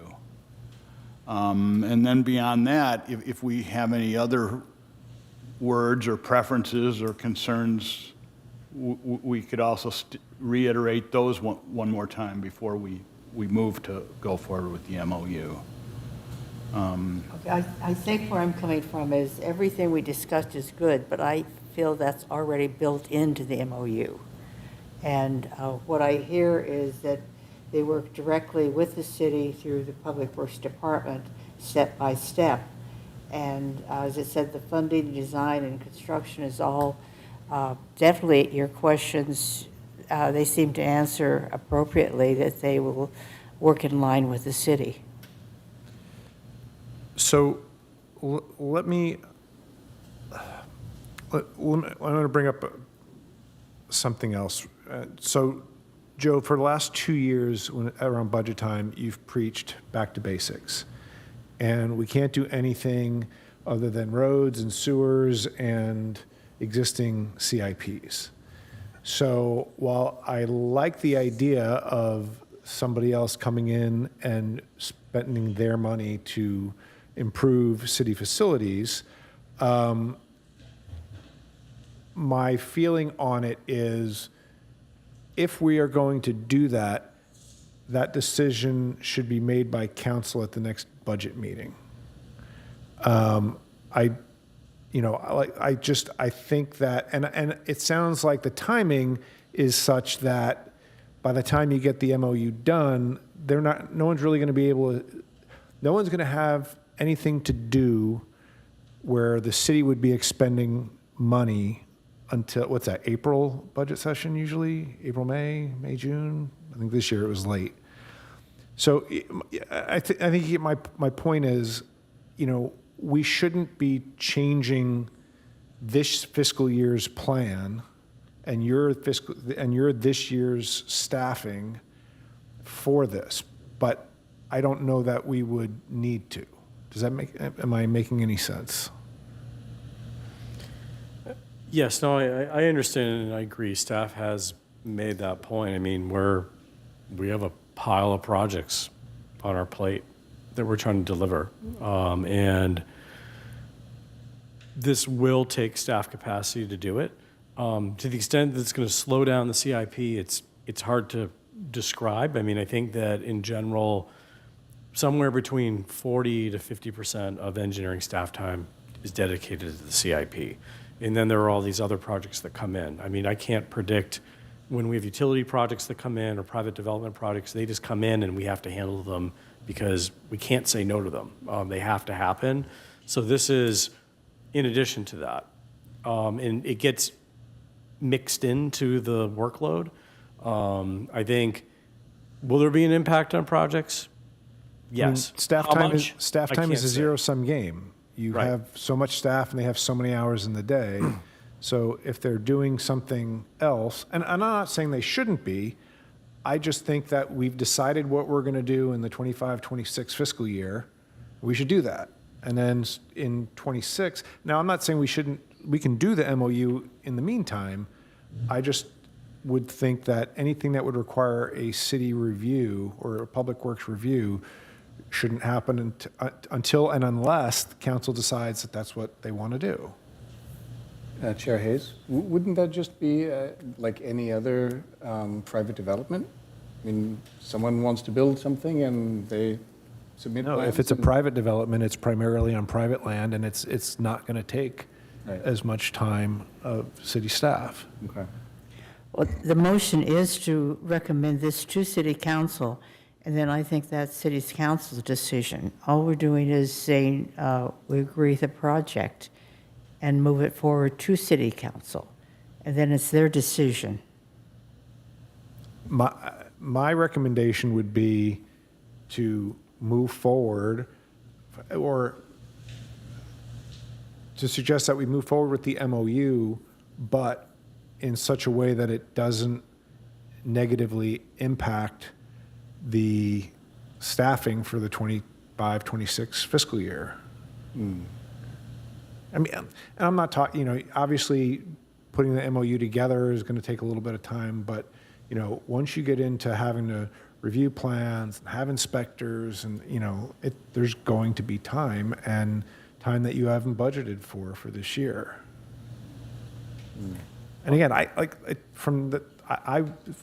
it seems to me that, let's say this goes to council, it's not going to, in mid-October, and they say yes, then you need to actually put the MOU together. So, and then they're not going to start putting pen to paper or fundraising until they have the MOU. So I don't think that what I'm saying is going to be a problem for anybody, but that would be my recommendation to council. I don't know if others agree. I'm a little bit confused. Is the MOU already written and in No. place, or does it need to be It is not. written? There's an old one for other things, not for this. I'm asking for the something director. That's correct, Commissioner Dunn. Like Voldan Britton, there is no MOU currently. So let me clarify. City has an MOU with Little League, but that's only for the operations of their annual use of the field. It's Right. dedicated to that. Right. There is another MOU that exists between the city and Little League only for the Southeast Field turf improvements, project specific. This project is much larger. And so we would create a brand new MOU. None of those terms and conditions have been defined. We have not worked on that document. It doesn't exist. So there is a lot of work to do to create that document, to really flesh out scope of work, responsibilities, and things like that. So we would have to prepare it. So say this goes forward and the city council approves it, at that point, the development would start. Is that correct?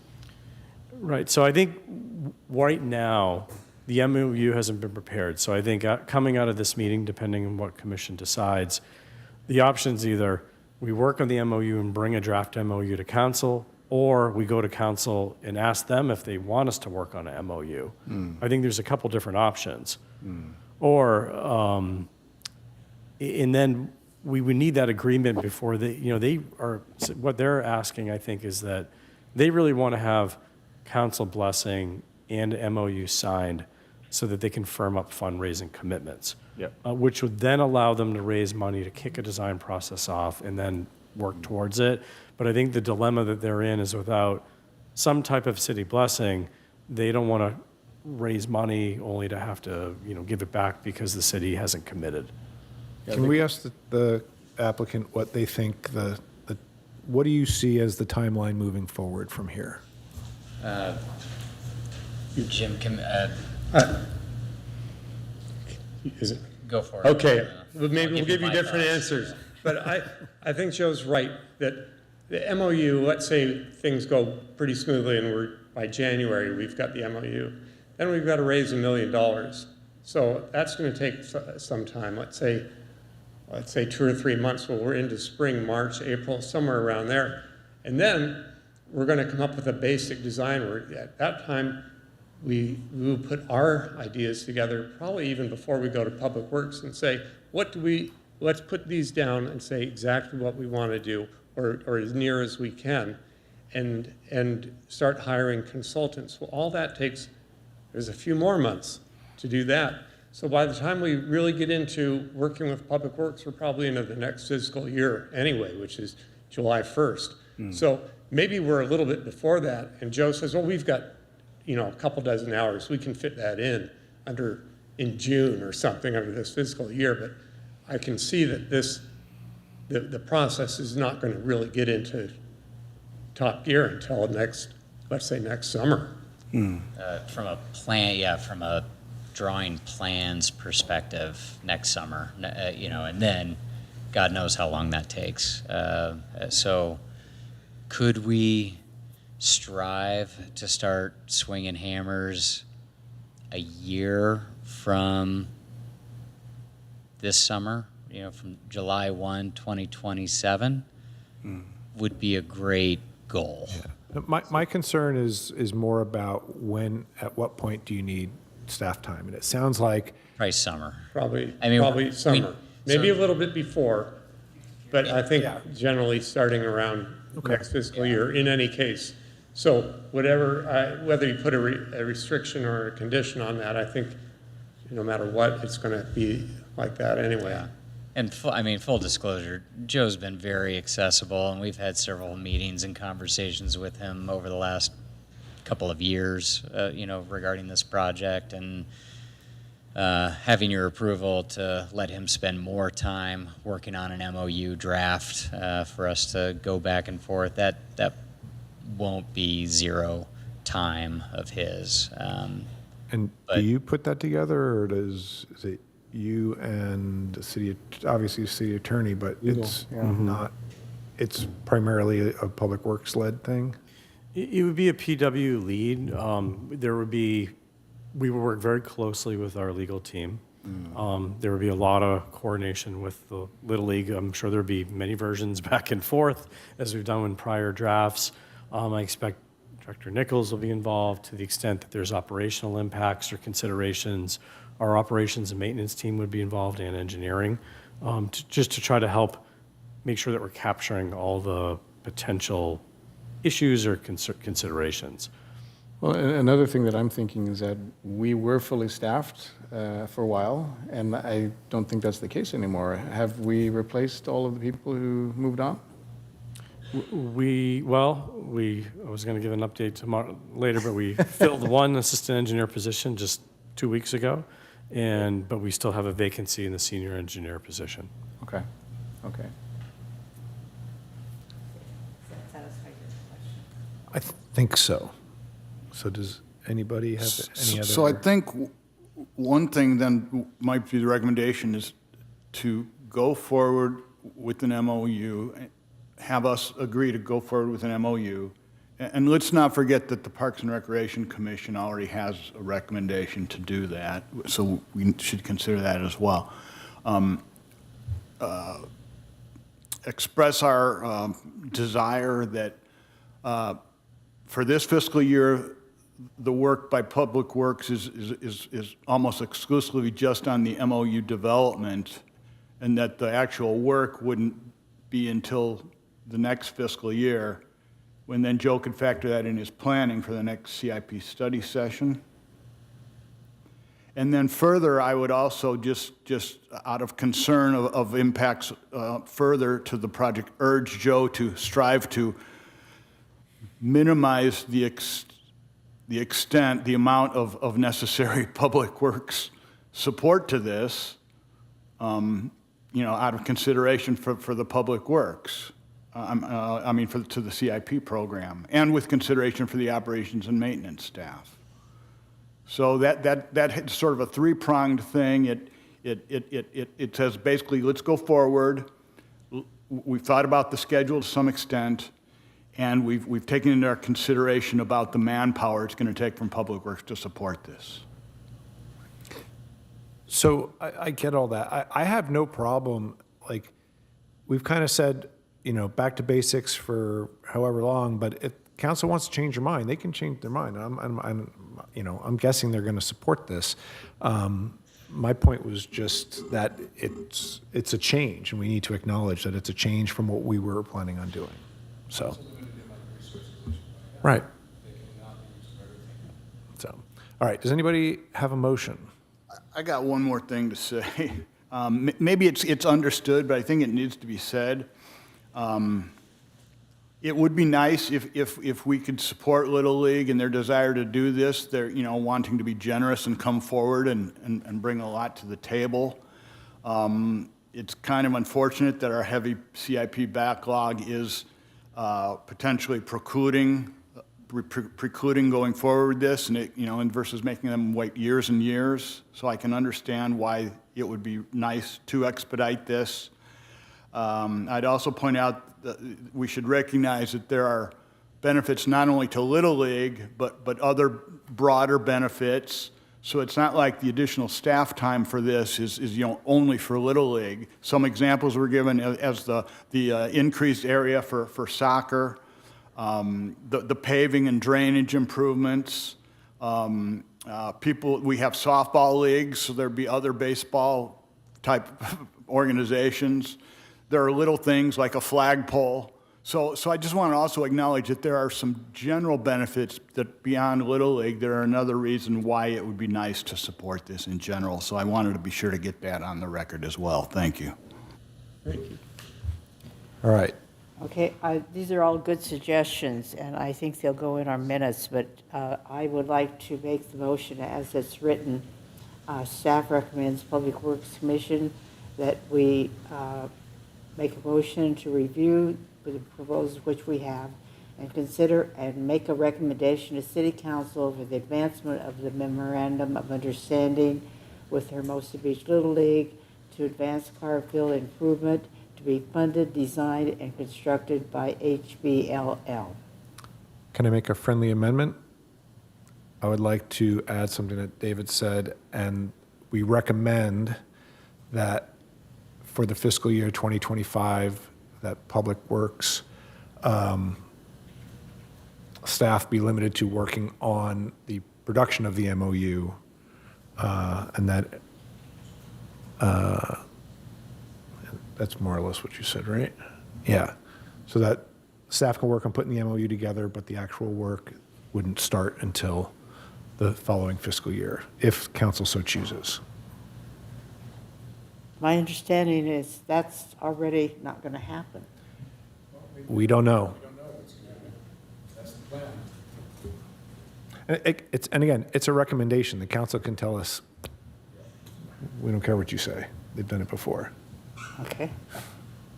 We would, I don't think we'd want that, those from a Little League standpoint, because then if we do move ahead, that puts us into a big stop sign. So do I need to accept that? No, you can, No. you don't have to. Okay. But I can second it. Well, no, you can't. You would have to, No, I would have, yeah, okay. you could second her motion.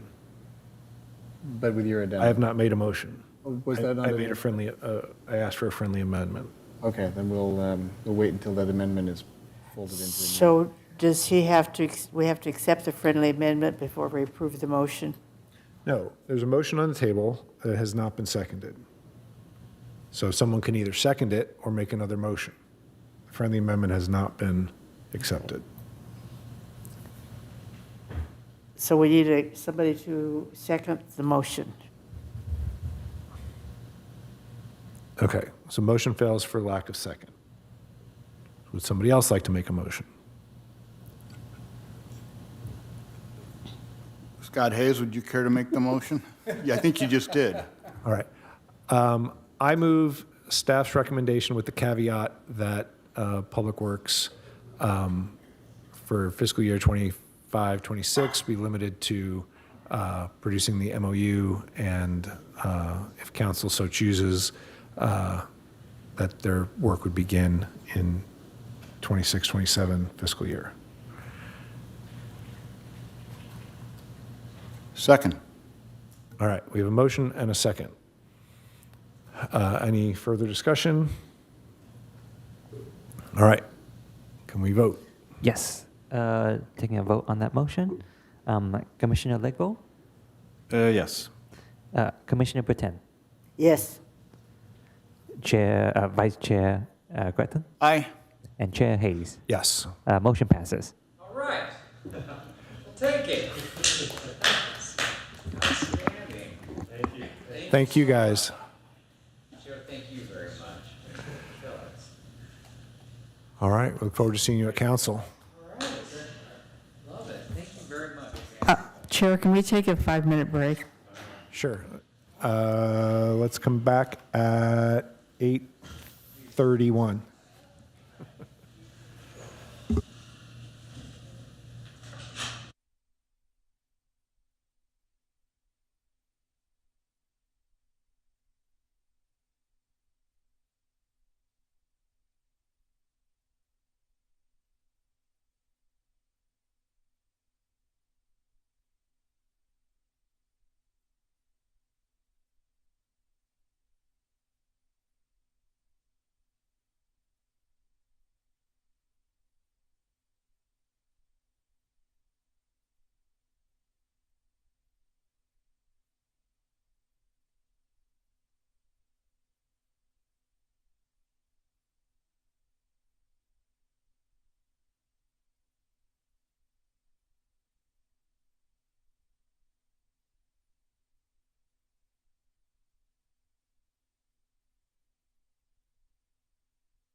So it rained in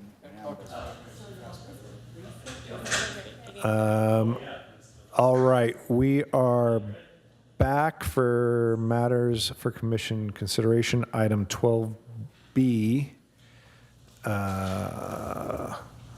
on. Yeah. I think we are. Proposed tree replanting plan following tree removals in Valley Park and Greenbelt. Do we have a staff report? Yes. And Andrew will help me pull it up. Okay. Good evening, Chairperson and Public Works Commissioners. Is this on? Okay. Tonight, I'll be presenting the proposed tree replanting plan following tree removals in Valley Park and Greenbelt. Just a little bit of background. Back in July 23rd, 2025, the city announced the removal of 10 dead or dying trees at Valley Park. These tree removals were prompted by 3 safety incidents. There was a large branch that fell near the park walkway, a limb broke near a playground area, and a falling branch in frequently used open area happened. So no injuries happened during these incidents, but the staff actively acted on them and identified 10 trees that were risk of failure or near the areas where these three incidents happened. I apologize. And while we were removing those 10 trees, we also identified another tree, which is the ficus tree in front of the Rotary building. During the removal process, staff worked with the landscaper contractor, which is Merchants, and our city certified arborist because we wanted to identify any other trees that pose a public safety concern. And during this assessment, we identified 10 trees that are due for removal to potential risk because of their declining health. Some of the decline factors are oversaturations. The species are unsuited to site conditions, the close spacing in which they were planted, decay in structural integrity, and some pest infestations. I do want to point out that the removals are being conducted outside our normal tree trimming schedule due to the public safety concern that the 3 incidents in Valley Park happened. And our tree trimming schedule is from October through January. We also have to take into consideration that during this process, we may identify more trees that need to removal because our landscaper will be really looking closely at the trees.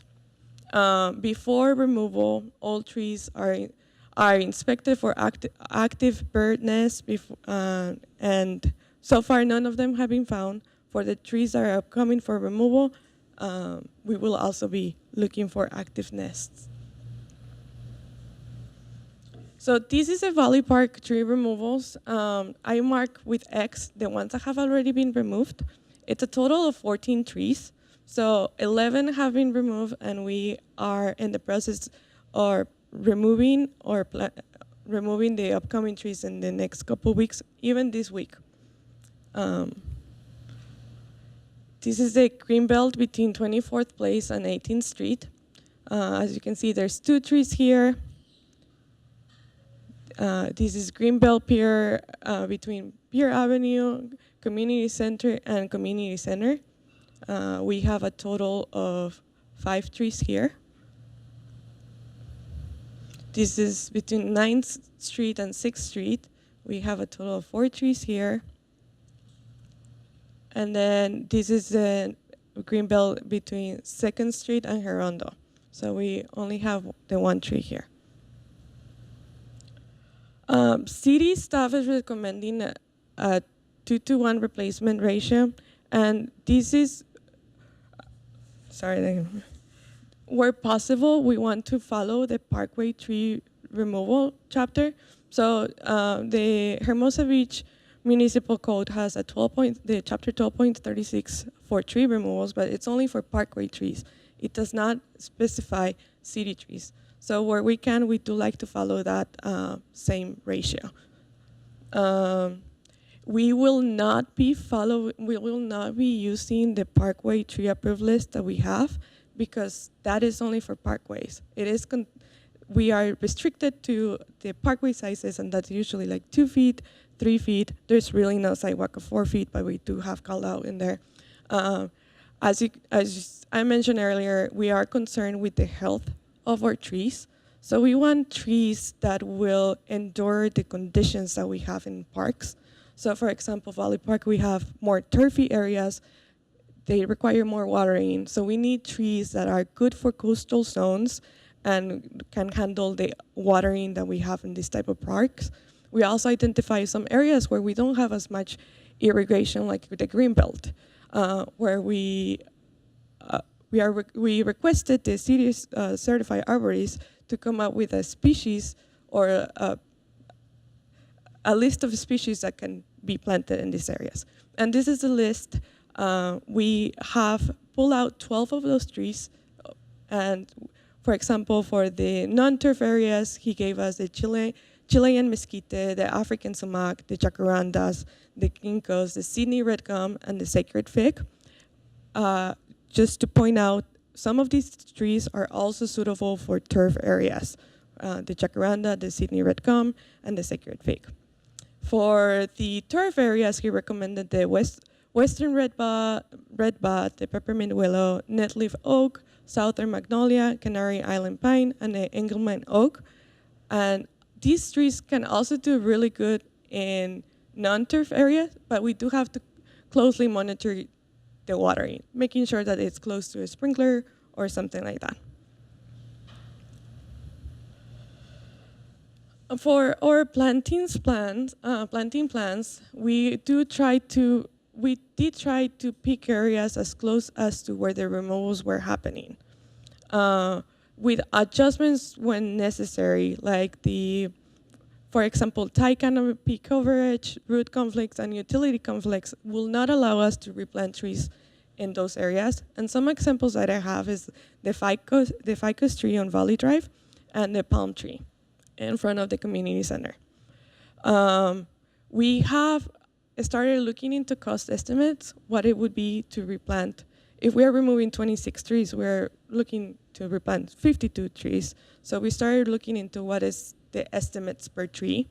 So we reached out to our landscaper contractor and outside, and for a 24-inch box, and this is a city standard size for planting, it's between $450 and $850 per tree.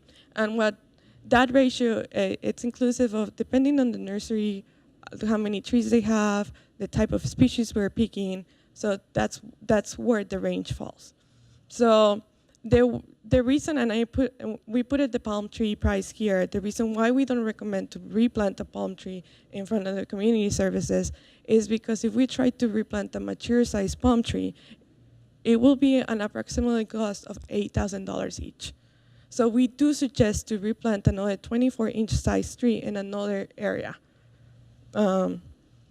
So a total estimate cost, and this is without including that $8,000 of the palm tree, for replanting 52 trees, 24-inch size, is between $23,000 to $45,000. And this is depending on the tree species that we pick and the other conditions I give. The removal of the 26 trees is in the ballpark of $35,000, and this is different per each tree because of the size. Some trees are more mature than others, and so we are estimating like a $1,300 per tree. This work does fall under city landscape contract, but we just have a contingency of $50,000. So if we do move forward with the replanting plan, we're looking at going over that contingency packet. So this will require additional contingency funding, but it will be depending on Public Works Commissioner's feedback and the Parks and Rec Community Advisory Team. Sorry about that. So in these next slides, we have the planting plans. So in Valley Park, we did have our city certified arborist was the one that made the spacing and gave us options for selecting the type of trees. And the spacing is just based on where we're losing a lot of our canopy coverage by removing trees and where we have more areas that are used along the walkway, but are not used as in the field. Like we stayed away from the field, we stay within walkways that will provide canopy shade. And our city yard team helped us pick the exact species, making sure they can endure the maintenance aspect of this species. So this is the replanting plan for Valley Park. We do have a total of 26 trees called out for replanting in here. And the rest will go throughout spaces in the greenbelt. So we do propose between 30th Street and Gold Avenue to replant 1 Canary Island, 3 African sumac, and 3 jacarandas. Just to give you a little bit of feedback, our yard maintenance team actually walk these sites and make sure to look for areas where we don't have that much of that canopy shade for the trees. In the next slides, you see between Porter Lane and 24th Street, we do have 9 trees here. So we have the Sydney red gum at the top, we have the jacarandas, we have the 3 ginkgos, and then we have 2 extra jacarandas towards closer to 24th Street. And in this next slide, we have between 21st Street and 18th Street, we have 6 trees in this area, 3 African sumac close to 21st Street, and then the other 3 is the ginkgos closer to 18th Street. And this is the greenbelt between 16th Street and Pierre Avenue, and we do have the 2 trees, the African sumac closer to 16th Street, and then the jacaranda closer to in front of the postal office. And lastly, we have the area between 8th Street and 5th Street. We have 2 Sydney red gums in here. So our recommendation is we ask Public Works Commissioners to receive the staff report, solicit public comments, and provide feedback on the recommended tree replanting plan. And with that, I conclude my presentation, and I'll be happy to answer any questions you have. All right, thank you very much. Do we have any questions for staff?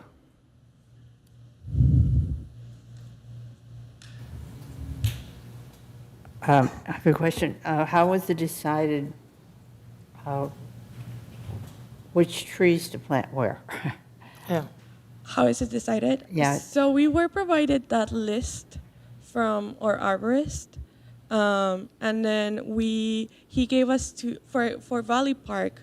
We looked at more the irrigation and the overall areas of which area would require a tree that will become more mature, will be bigger when it matures. So the arborist gave us 2 recommendations per space.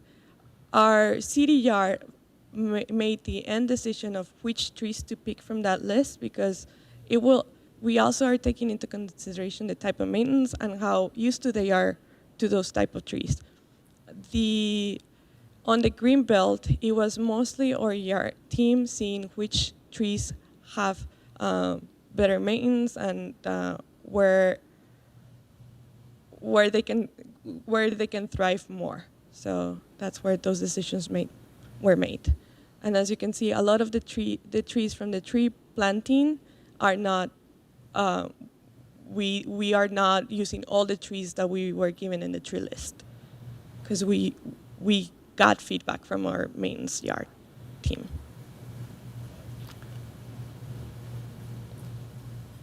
Anyone else? Yeah, no, I was just curious if canopy cover was part of the equation in choosing to maintain an adequate amount of that. Yes, and we did emphasize a little bit more on the Valley Park. Yeah. Greenbelt, we went more based on our yard team feedback. Right. Okay. Thank you. I've got a question. Do y'all consider height as far as how tall the tree will grow? It just seems like so many of the trees in Valley Park have gotten so tall, and also along the green belt. Was height? Yeah, consideration? so if we look back at Valley Park, the trees outside of the field, closer to the west side, those ones we did pick of a species that will be bigger, because the trees closer to the walkway are medium size, and then the trees more in like towards the middle, the east end of Valley Park, where there's not a walkway, we did pick trees that will be on the bigger size. But overall, we do have medium size and the smaller size. It was feedback from our certified arborist on where to put those. And the green belt, it was more feedback on the yard. They are familiar with jacarandas, they are familiar with African sumac, they are with the sizing, so they did to take that into consideration. And I had just one other question. Whenever we're planting 2 trees for the one that has been taken out, doesn't that put a lot of trees within the park and on the green belt? I mean, is there some reason why we need to do 2 for 1, except that it's in the city policy? It just seems like there's a lot of trees in that area already. Those aerials are on the 2023 side, 2023, so they are not really the most current aerials that will show us how the canopies look now with some of these trees removed. So that's where a lot of the discrepancy can be from when we are looking at the aerial pictures. And I think I'll add too, thank you, Carla, that we don't have a written policy. However, we generally try to adhere to what we mandate for residents to do with a 2-to-1 replacement. And I think the general thought with a 2-to-1 is that when you remove a mature tree with canopy, we're trying to restore, enhance overall canopy by doing the 2-to-1 replacement. As you'll notice, a lot of the locations that Carla showed are not in Valley Park. So we did have several locations where our operations maintenance team went out, and they've identified locations, particularly on the green belt, that we've lost trees over the years and just don't have a lot of tree canopy. I think, and so we did purposefully not put them all back in one location. Also with the community center, for example, we are removing 1 palm tree, but we're not planning on putting anything back in front of the community center. There actually were, I think at one time, 5 or more palm trees, and they just haven't done well there, and so we're not proposing to put anything back there. I had no idea palm trees were so expensive. Oh, yeah. More than mature. So what size, the $8,000 tree, what size box would that be? I want to say that was a 10 feet. Yeah, they come by the height, and so I think you can get a 12 or an 18 or 20 foot. They're different height sizes, but they're big. But it's not really a fair comparison. Right. You're comparing a 24-inch box, whatever, jacaranda, to a very mature palm tree. So it's...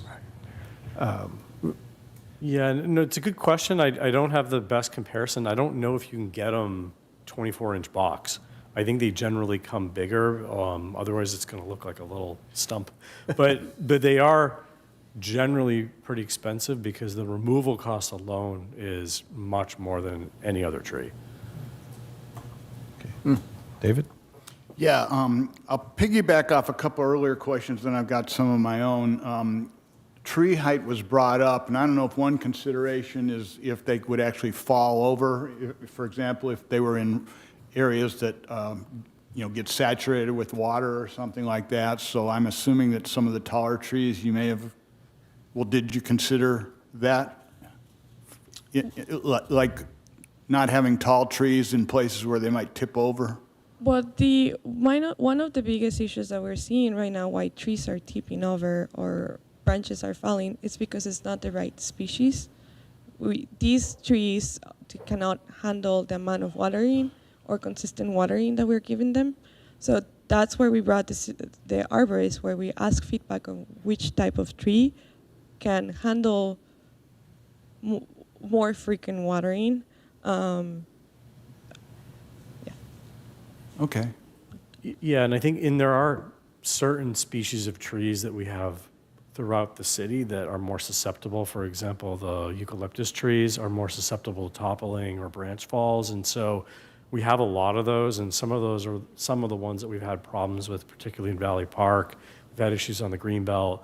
There are also the species of tree that's getting attacked by a new type of beetle that's out there in the last couple of years. And so they smell nice and they're beautiful trees, but they do have issues. Okay. And then Commissioner Legwold was asking about shading, and I was going to ask a similar question. So as an example of that, for the Valley Park, it looks like the area near the play area north of there are a lot of trees. Was that driven largely by wanting shade in that particular area? Yeah, so the reason why we focus more on adding medium-sized trees with a lot of canopy is that we did remove 2 Chinese elms that were offering a lot of shade in our picnic tables. So we wanted to be able to bring back that shade with not the same species, but similar species like the jacarandas or the ginkgos that in the future will eventually provide that shade when they are all together. But that's why we did end up adding a little bit more of trees in that area because of the use that we end up doing in there. And then just on shading in general and realizing it may take a while to establish and regain that canopy, I know that sometimes we install artificial shades like I've seen them in South Park. And I also happen to notice in our CIP report under the CIP playground CIP, there's talk of some equipment that has built-in shades. So it sounds like we are trying to do what we can selectively. If it's not from a tree, we get it from somewhere else. Yes, and I'll jump in. We have a CIP that is going to put integrated shades on. We have new play structures, and the intent is to have integrated sun shades on them. It won't be quite. We did not get approval from council to do the big ones that go over the whole playground. We're looking at integrated shades that are attached to the individual structure. So, because there is generally a desire for more shade at the playground, but I will be very clear that the shade that was lost over the trees, at Valley Park really were eliminated shade near the seating area. And it was not really providing shade for the playground. So the CIP that's going to replace playground equipment will only shade that location.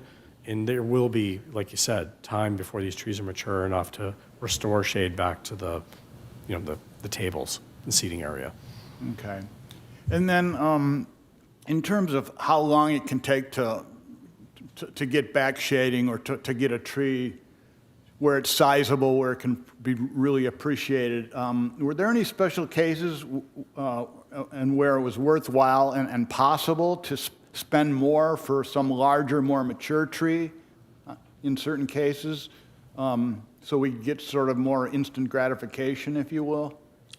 Yeah, we have considered, I think the threshold would be 36 inches because once we go over the 36 inches, that's when we have to get more equipment involved, like a bigger trucks, maybe a crane or those type of things.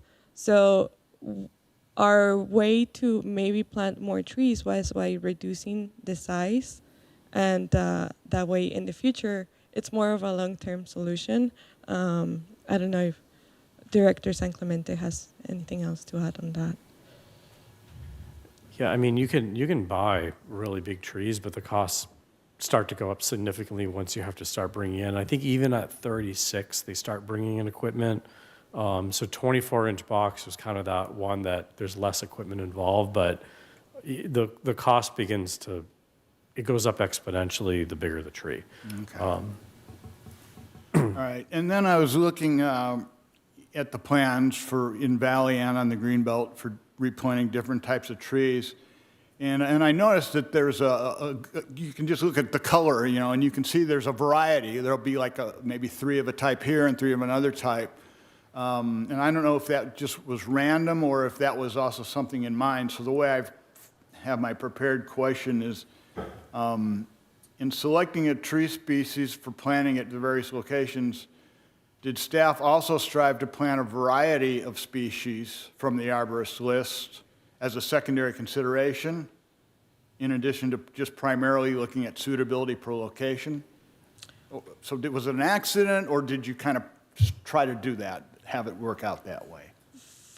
And I can speak more directly on Valley Park thought process. Valley Park does have more of the look aspect to it, because the way we are proposing the jacarandas are usually along the walkway, and then the ginkgos are, it's also another pop of color. So these 2 trees are the same. They are the only trees that will have that really radiant pop of color in one season or another. The other trees are very neutral green, maybe a little bit of red. But when selecting in Valley Park and even in the Greenbelt, our team kind of did wanted to have a little bit of pop of color here and there, and that's where that information came from. Okay. And then, oh, and by the way, you anticipated one of my questions. I think you said that the list of species from the arborist is different from the parkway, you know, because different conditions. So I appreciate you highlighting that for us. Yeah. But my question also about this list is, so the arborist who created this species list, is that the same arborist who's been supporting us over the last maybe year or 2 on tree removals, or is that someone else? Being tree consultant. I guess I would ask you to specify the question of where the help was, because we've been working with this arborist, yes, over the last year or 2. Okay. But I don't know what specific case you're referring to. There are other times we've had other arborists come in to assist. Okay. Well, for what it's worth, it seems like in recent couple of years, the arborist reports have been particularly good compared in prior years. And so I was I was hopeful that maybe someone who's seemingly knowledgeable based on that past performance might have been well knowledgeable in giving us a good list to work with. That was my hope. But so I'll just, that's my 2 cents on that was the reason for the question, in case you're wondering. And that's it for my questions. I have a quick one. So you said that we're probably going to go over the contingency with our current landscape contractor. Is the amount of the work enough that it might be worth going through alternative procurement methods to get somebody else in there? Yes. So the question's a little bit twofold. So right now with the removals, we have to continue the removal. We can't really slow down. And so we're working with the current contractor on the removals, and we can get all that work done within the contingency amount. So what we have an annual contract. We have an annual $50,000 contingency with merchants. We have to stay within that window every year, but we almost always spend it because there's always extras in the parks that we have to address and unplanned things. And so at a minimum, we'll likely go back to City Council and ask for additional spending authority on that contract to regain whatever we end up spending for the removals. But we did actually look at bringing another vendor to help with the removals, but ultimately it seemed to be the most efficient and cost-effective to have our current vendor do it because they're doing the removals and the stumping and the grinding.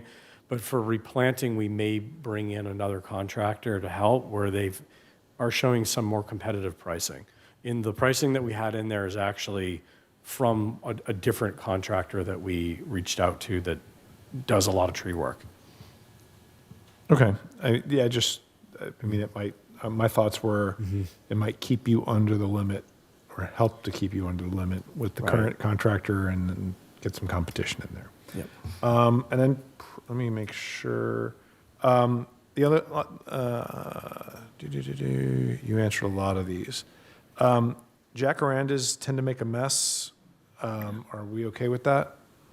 Our mains team was okay with that, so we did confirm with them, and they even help us pick some for the greenbelt. So I think usually where we see a lot of the mess, I know we have a lot of the jacarandas along Valley Drive in front of Kelly Courts. So most of the issues there is that we do have them next to cars, so that does create a lot of mess, and we do get residents' feedback from that. The placements of these trees are not really directly, well, at least for Greenbelt, they are not placed directly next to a walkway that will require a lot of maintenance or super close to the street like in Valley Drive. So we did take into consideration that. It would be only like 3 jacaranda. Well, actually, the ones on top of the picnic tables are the ginkgos. So on the other side, we'll have the jacarandas. So they are not really on places where there will be a lot of public pedestrian traffic that will need to have a lot of maintenance in these walkways.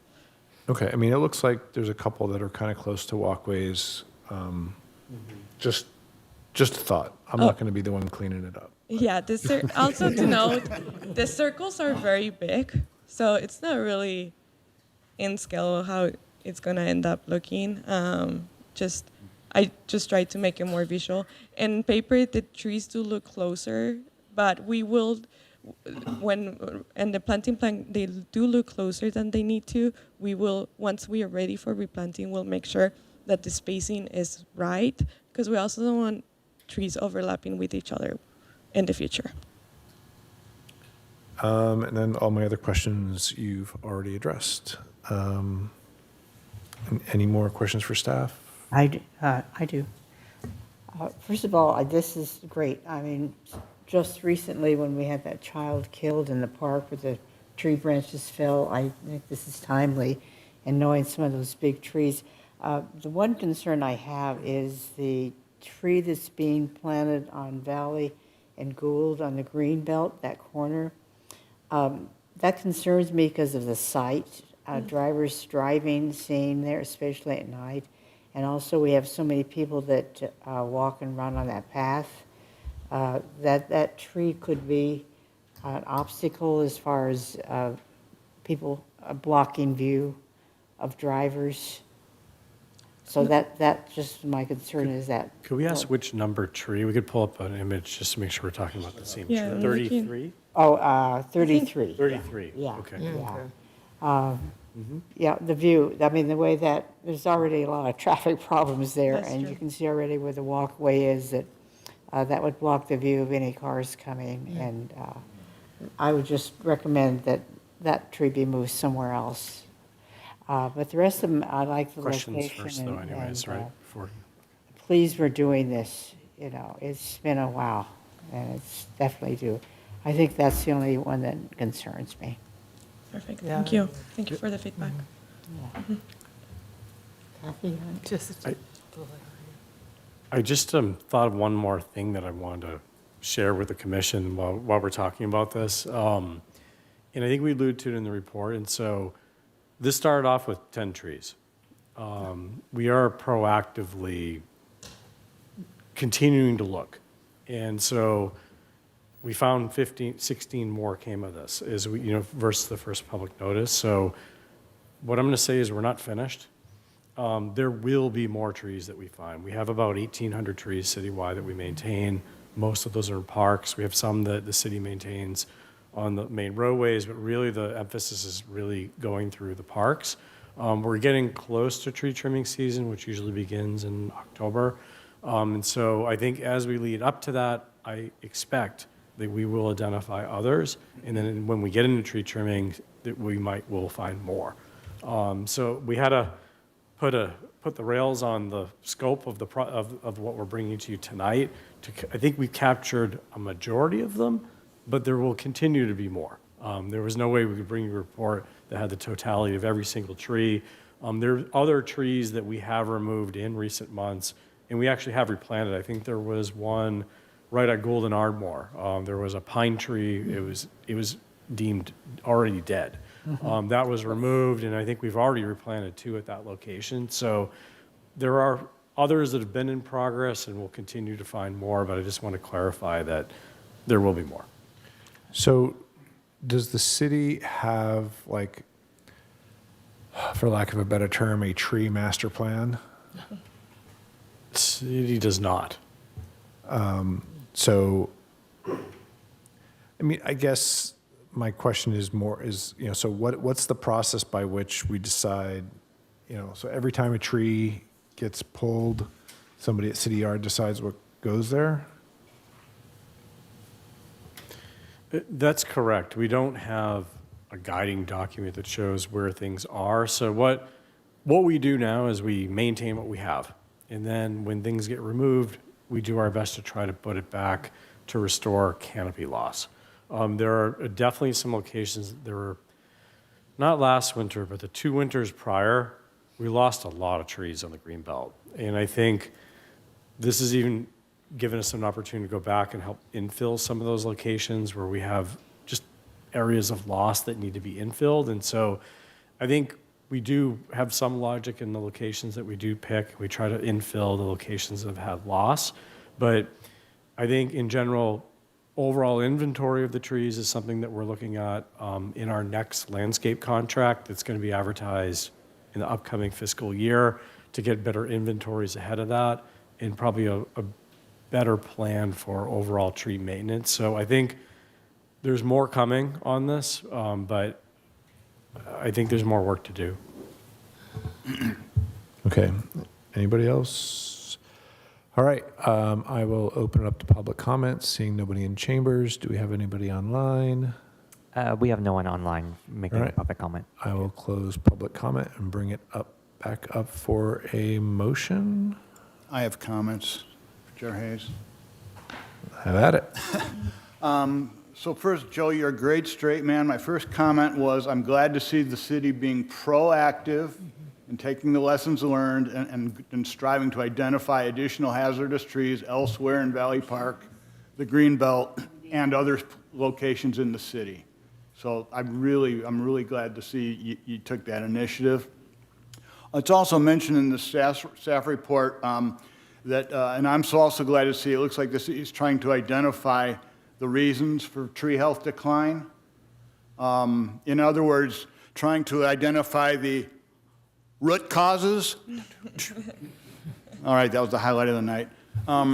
Moving on, also when you talked about the 2-for-1 replacement, I don't know if you're aware, but Plan Hermosa has another complementary document called Implementation Actions. And it looks like Implementation Action Parks-26 is sort of the parent or the driver for the municipal code for the 2-to-1 replacement ratio. And I went there, and indeed, it also only talks about parkway trees. So I was trying to see if there was something else in our planning documentation that might give you a little more, something to attach to for the 2-to-1, but I didn't find it. Having said that, I made an earlier comment about are there certain cases where we might want to spend more and get a more mature tree or do something. Given that that's not a hard requirement, I'd say keep it in your back pocket if you wanted to selectively trade off the 2-for-1 versus, quantity versus cost. So that's just something for you to think about. And then lastly, and maybe I should have asked a question about this, the staff report also briefly mentions, quote, alternative locations and the need for for trees at other locations in the city. And it makes mention of things like medians and parkettes. So I guess I'd ask a question, and besides medians and parkettes, are there other examples of other locations in the city? Or is that what you meant by that, medians and parkettes?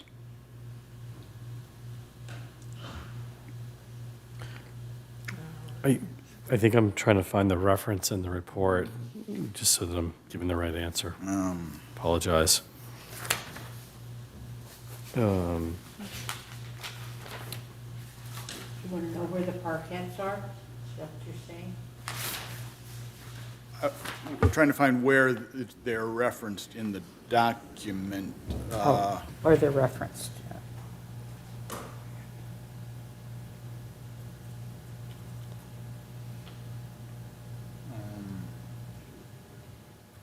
Anyway, the point is, you're looking for other, you're also going to look for other trees that may need to be removed and replaced. Right, I mean, yeah, and I think the reference to the parkettes and the medians, so we have about 1,800 trees, and so I think what we're just trying to say Yeah. is where they generally are. Most of them are in the parks, a lot of them are in the green belt. So we get some big parks, Valley, South Park, Clark Field, not as many at Clark, a lot in the green belt, and then we do have city-owned street trees, Pier Avenue, Hermosa Avenue, Aviation, there's a few other scattered locations, and all our parkettes that have city-owned, maintained trees. Everything else is responsibility of adjacent landowner. So there's a lot. So I think we're proactively going through them all. And I did find it in the report. It's on page 34 under discussion. It says, staff is recommending alternative locations for some of the trees due to tight existing tree canopy coverage and need for trees at other locations in the city. So having gone through all that, the point is that I especially support the approach to promote geographic diversity wherever possible beyond just the green belt and the primary parks. So, and that's also why, as an aside, I'm a proponent for keeping the parkway trees as well. So that's just some other input from me as an individual, a commissioner. Thank you for the opportunity to speak. All right, do we have a motion?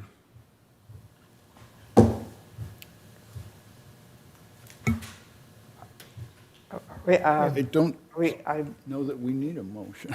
need a motion If for based this? on the staff recommendation, I don't see a motion, but maybe someone has a motion. I make a motion, we accept the report. Oh, okay, yeah. Receive and file? Is that sufficient, Andrew? Yeah, okay. All right, we have a motion to receive and file. Do we need to vote on that? I just made the motion. Okay, somebody second it? Oh, I second it. And a vote. Yep, vote on motion to receive and file. Commissioner Lakeville, Commissioner Dunbavin, aye. Commissioner Britton, Yes. Vice Chair Gretton, Aye. and Chair Hayes. Yes. Motion approved. All right, item 13 has been moved to after item 14, so we are at item 14A, Director's Update.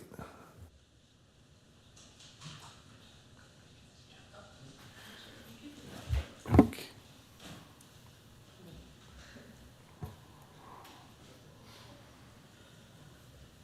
Thank you, Carla. Appreciate it. Thank you. Okay, bear with me one moment. We're just going to pull up a quick slide deck.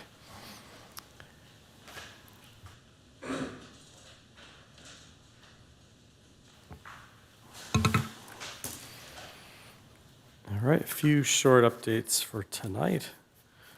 To start off, I alluded to a little bit about staffing earlier tonight. We are pleased to welcome Christian Allerkin. He's our new assistant engineer, started 2-3 weeks ago. Weeks are flying by. But he just started with us.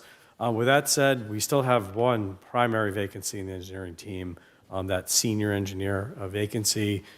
We did have a round of interviews actually today, so we're hopeful, but staff has been aggressively, actively working to fill this position. So we remain hopeful, but we'll report back once we're able to fill it.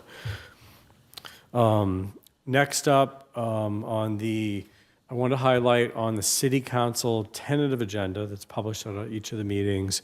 We are tentatively slated to bring an item on September 30th meeting. That's the next meeting, to bring back one of the council requested future agenda items where they requested that we bring back an informational item, so no action, but to review the process by which the Public Works Commission provides input and oversight of the CIP. Staff's working on that. We're currently tentatively to bring that at the next meeting. And then I did want to highlight some of there were at the last 2 council meetings, there were some new future agenda items that City Council did request come back to various commissions that I wanted to highlight.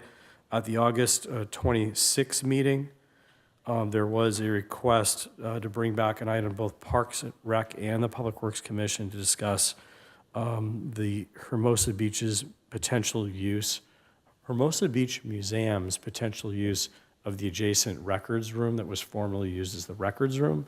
So that would be an item that's going to come to both commissions. I don't have a schedule for that, but I just want to highlight that these were recently added and things that would be coming in the future. There was also a request at the same meeting on August 26th to bring back an item to consider further changes to our accessible mats on the beaches, including adding an additional ADA mat and further expansion of the tees and what that might require. And once again, if you go to I think even just the last city council agenda, the future agenda items are listed at all the council agendas, so these are all listed on there. But I want to just highlight because there were a couple changes that happened. And then the last city council meeting of September 9th, there was another request to bring to Public Works Commission an item to study maximizing and expanding street parking inventory through the analysis of the city's red curb standard, to introduce studying golf cart parking spaces for reduced streets and studying the driveway parking permit program. So this would look at red zones and driveway parking permit program with a goal of maximizing parking. Once again, I don't have a schedule to bring this. There are a number of future agenda items on here. The one that staff was able to bring forward out of the growing list of future agenda items was the one on the Public Works Commission oversight of the CIP. So that's tentatively at the next council meeting. As I have more updates, I'll share them, but like I said, I don't have a firm schedule for any of these at this point. They're all pending staff availability. Can I ask about the record room? Do we know what they're discussing, or is it? The item was to discuss potential use for that space. It's adjacent currently to the museum. Staff has vacated that room because it doesn't have adequate ventilation. So the room right now is closed down and not for public use. So any potential use of that space would require a renovation. Is this the record room under the gym? Is this the room we're Correct. talking? It's the former, I think, locker shower room underneath. But it was a records room. We've actually vacated all the records out of that room, and we do not use that space currently because of its condition. 'Cause I know museum is hungering for that room. Yeah, the So- museum, yeah. Yes, and that's what these items would discuss at a future date. With that, I have a couple utility updates that I want to provide. There is a lot of utility coordination work that's ongoing. One larger one that we've been working with is LA County Sanitation District. We did have notifications go out for work to begin on Monterey Boulevard in Redondo. We've been coordinating with City of Redondo and the Sanitation District on this project for many months. They did start work on 9-2 to begin a sewer force main pipeline replacement. This is where they send a lot of the sewage back to the main facility. So it is a critical piece of infrastructure, but owned by the Sanitation District that straddles both Redondo and Hermosa. The work did begin. However, they identified some issues during construction. So it was originally scheduled to start. They did test pits, and then they identified some items that need to be further addressed. They were originally planning to go through, I think, December with the work. There's a bit of a pause, and so I think once we have a update on the schedule, we'll be re-notifying the neighborhood once we have a better plan. But we want everyone to know it didn't go away. It will come back. They do need to complete the work, ideally before the wet season starts, when they have lower flows. So there will be more work coming.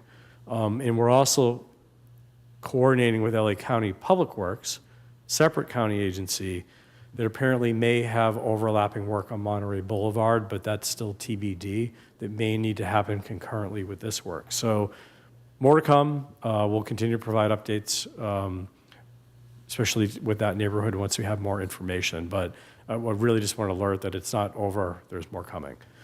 Cal Water has quite a bit ongoing in the city. They've been very active. We had emergency work that just happened last Thursday on Valley Drive. We actually shut down a block of Valley Drive, the block north of Pier Avenue. Thursday evening, they had emergency valve repair. They completed that work that night. There might be some additional pavement restoration. They've been doing separately, they've been working on a large water main replacement project over on Hopkins and 3rd and 5th Street. I get a picture on the right of some of the pavement restoration work that they're doing. That is all nearing completion. But they have another big water main replacement project coming soon on aviation. Staff is working with them on traffic control and permitting for that. So I don't have a firm timeline other than I know they're eager to do that work. So no dates or schedule impacts to give right now, but coming soon, more work. And that concludes my updates. Happy to answer questions on that.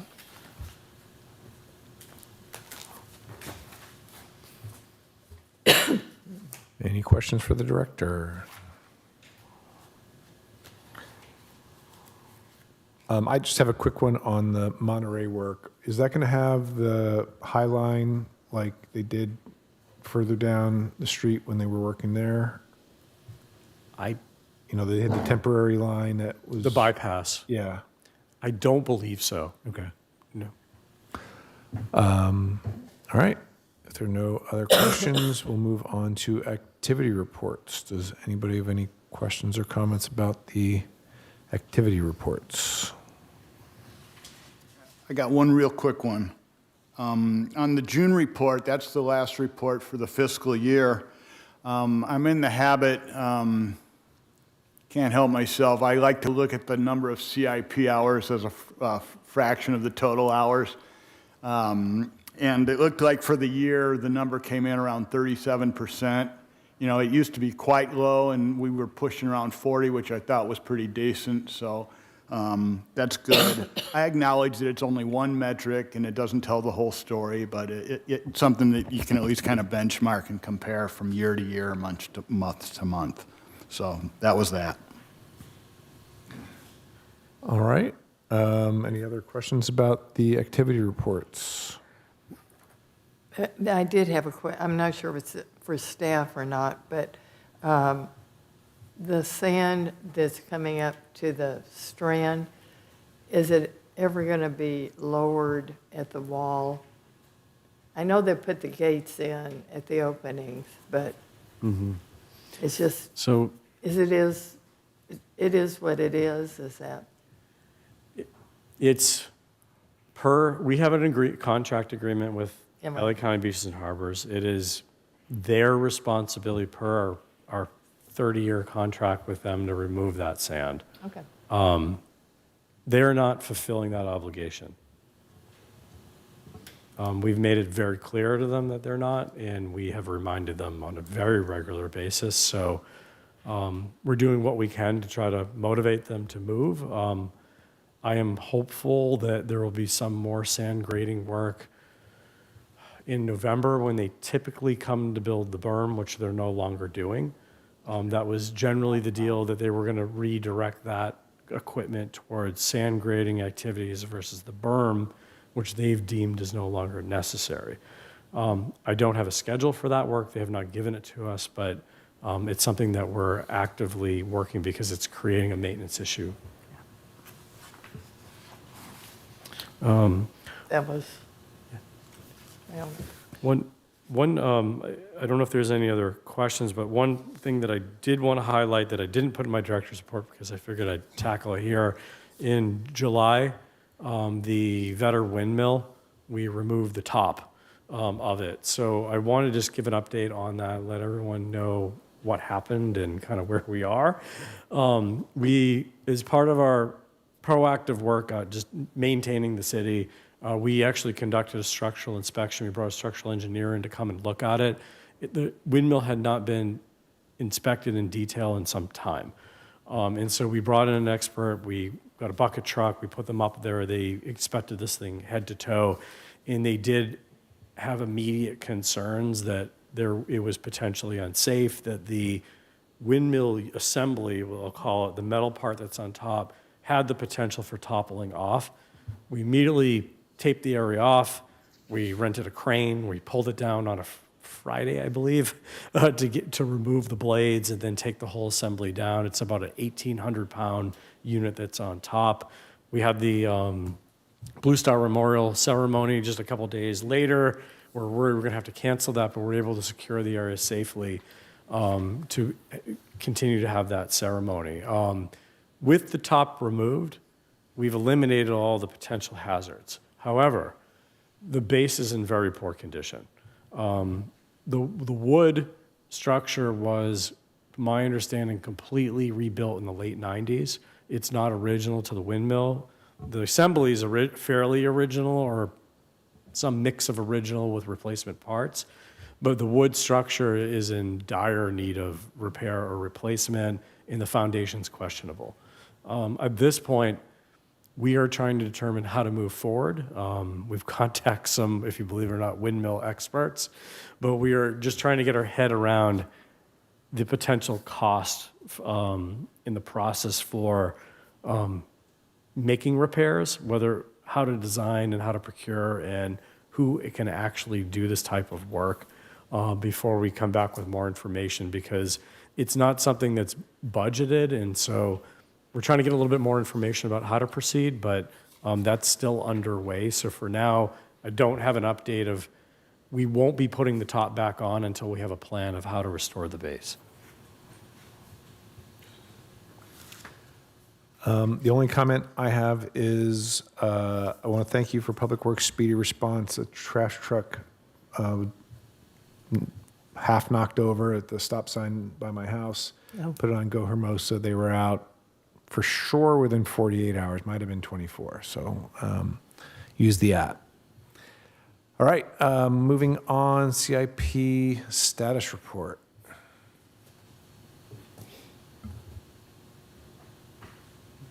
Our City Engineer Assad.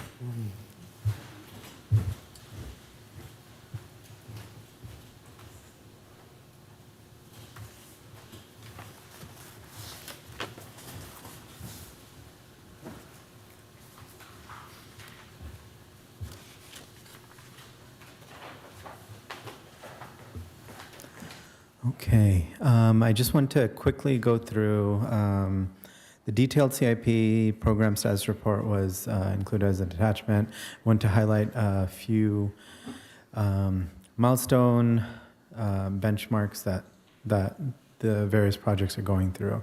So firstly, there have been a few projects that have recently been completed, at least as of our last meeting.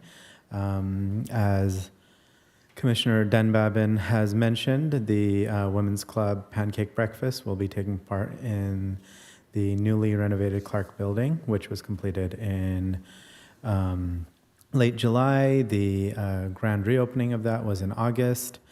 The CIP 105 and 695, the annual street improvement paving project, has been completed, as well as South Park slope irrigation landscape improvements. All three of these projects are currently under their project closeout phase.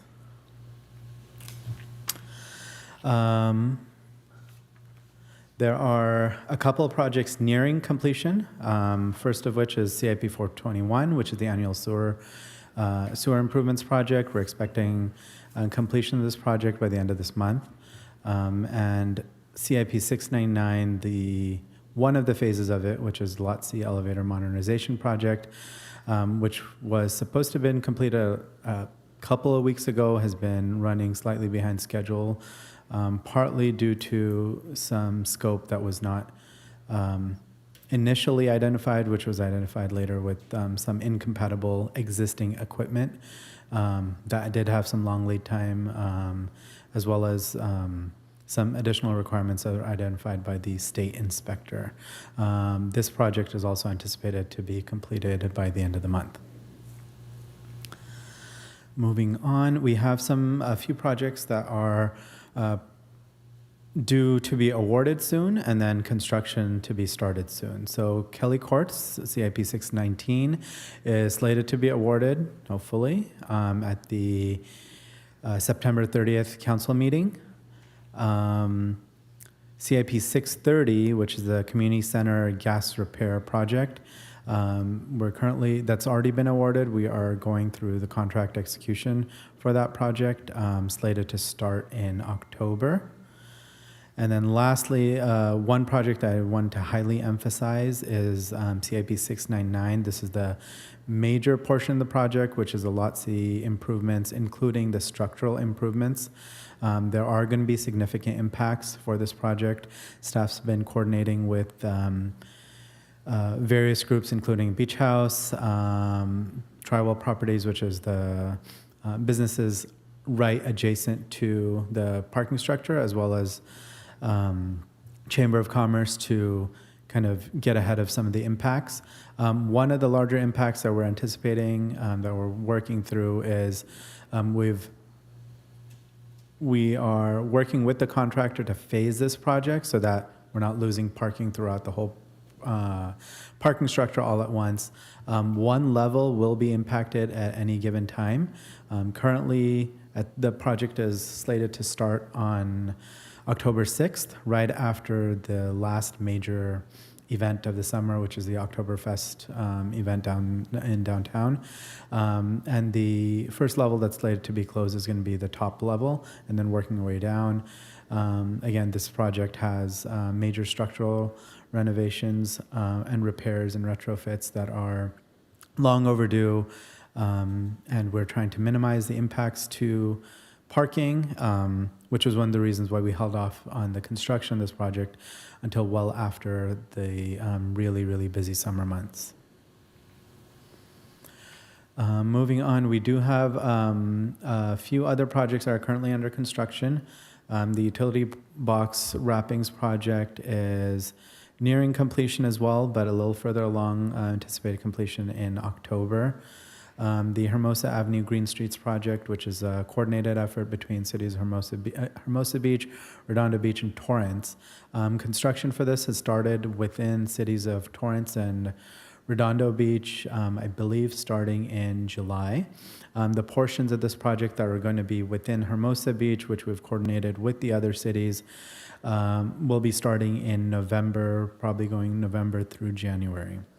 And this is towards the south end of Hermosa Avenue.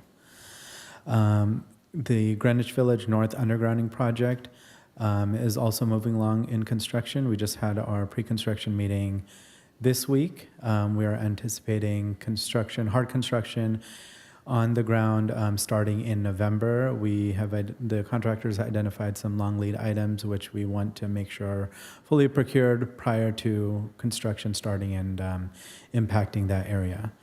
And then lastly, Base 3 electrical improvements. This project started construction earlier this week, and we're slated to complete this project by November. Do want to also highlight some projects that are moving forward in preliminary design. CIP 623, which is a pier structural, the next phase of pier structural improvements. It's in design with our structural design consultant. The Real-Time Crime Center, Public Works staff is working with PD staff to move this project along as well. Currently, we're working to finalize the contract documents and make sure that the grant funding provisions are adequately addressed within the contract documents with the contractor that was selected as a sole source contractor. The gateway and wayfinding signs is also moving forward with nearing completion for the conceptual design. I believe we are planning to present conceptual design concepts and alternatives to commission as well as city council in the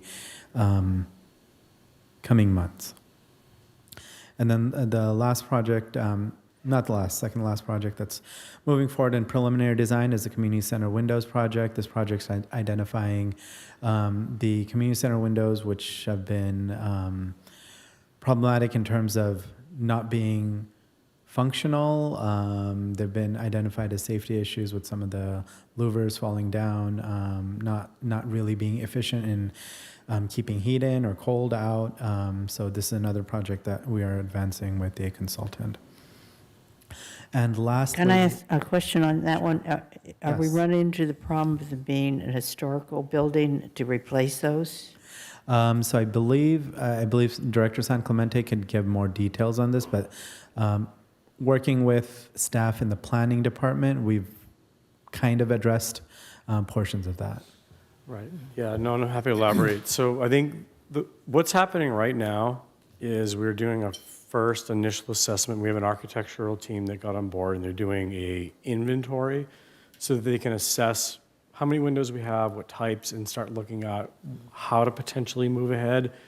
This will not be the design, but we have to figure out how to deal with the historic impact. So I think we have a partial historic waiver for the louvered windows only. That went to city council, but it didn't cover the tilt-out windows. It only covered the louvered ones. And so I think the issue is that they all need attention. They're all in bad shape. And so I think what we're trying to do with this initial assessment is get our head around how big the problem is and how to tackle it. We're likely going to bring in another firm or continue with the same firm to then advance the design and work on the historical component and permitting that goes with it. But we're at least trying to also scope out the magnitude of the problem. This project is not fully funded. It is not? It is not. We have some seed money to get the design moving, but we do not have construction funds. You know, while you're answering questions, on 633, when did you say, and that's the community police? Phase 3, What's it called? The Phase 3 city electrical community improvements. services or building for the electrical. And when is that supposed to be completed? so the construction just started this week. We are anticipating completion in November. Oh, next month? November, 2 months. 2 months in November. Well, excuse me, 2 months. Yes. I'm already in October because of all the Halloween stuff that's out already. Yeah. Anyway, so November, and will they be able to move into that building or? Correct. These improvements are addressing the previous electrical issues that were that caused the fire, along with some of the other upgrades. One thing I do want to mention with this is the main component of this project is electrical upgrades. We're upgrading the panel. In doing so, there's a lot of coordination with Edison, and we're trying to get ahead of it, but it's a minor upgrade compared to what we were dealing with, say, with Clark Building. So we're not expecting the same level of Edison impact in terms of possible delays for the project, but that is something that I do want to point out, that majority of this project is electrical upgrades. Whatever is within the building, it's all within the contractor's control. Outside of that, in terms of getting Edison to provide the hookups and feed it's something that we're going to be working with. There's some lessons learned that we've worked on in working with Clark and working with Edison to power and provide power to Clark Building that we'll take into consideration here to keep it moving. Okay, Thank you.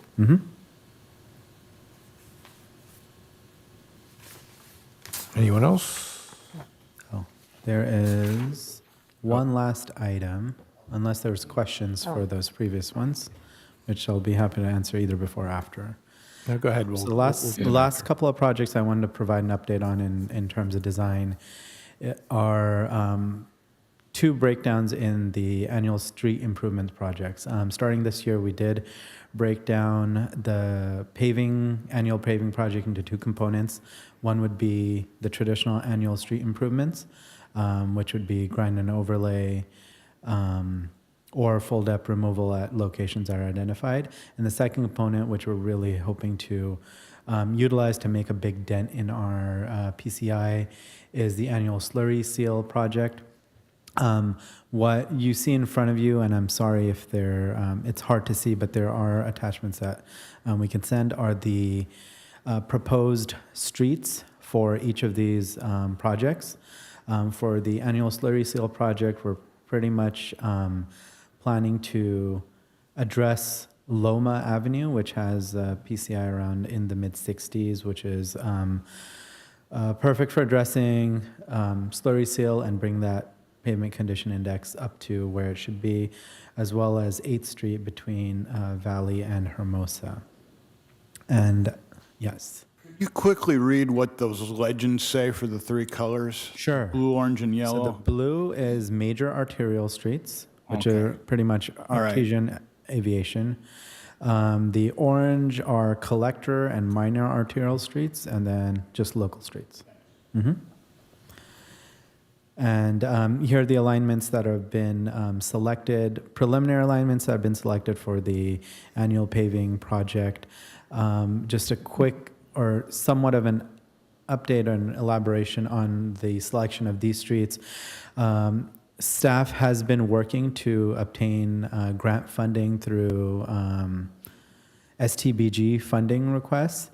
This is a major fund that we have received preliminary okay on in the order of about, I think, $2.5 million, which is going to help a lot in terms of paving more of the street, which we do need. Some of this will come with a caveat of it. The funding is delegated primarily for major arterial streets, whether they're a top priority for us or not.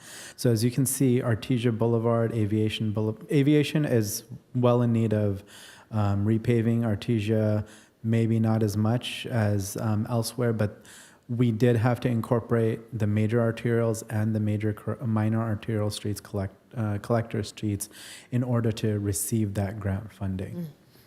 Just wondering, Pacific Coast Highway, that comes under Caltrans, so Correct, no yes. responsibility for And- the city. Correct. Yes. So, didn't you mention earlier that there's I think a Cal Water project going on aviation? On aviation. Correct. So Yes. we're trying to coordinate that project to be completed prior to our paving. So the timeline for construction for this paving project, and it's going to depend a lot on whether we eventually do get the grant or not, will be coordinated with that Cal Water work. Okay. Cal Water work is probably going to be, we're working in permitting right now, and they're ready to go as soon as permitting is approved. If it goes on the same timeline as the Bayview project or the Hopkins and Ocean View 3rd, 4th Street project, it's going to be about 5-6 months, well within the timeline of when we'd be constructing here. So we're actively coordinating with Caltrans for that. Okay.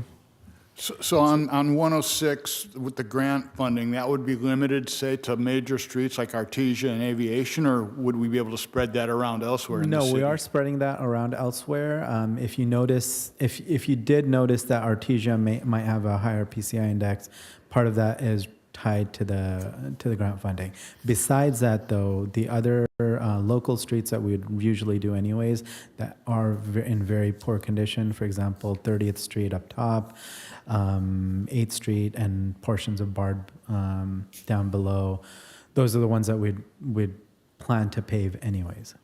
Right. As far as the lowest on the PCI index.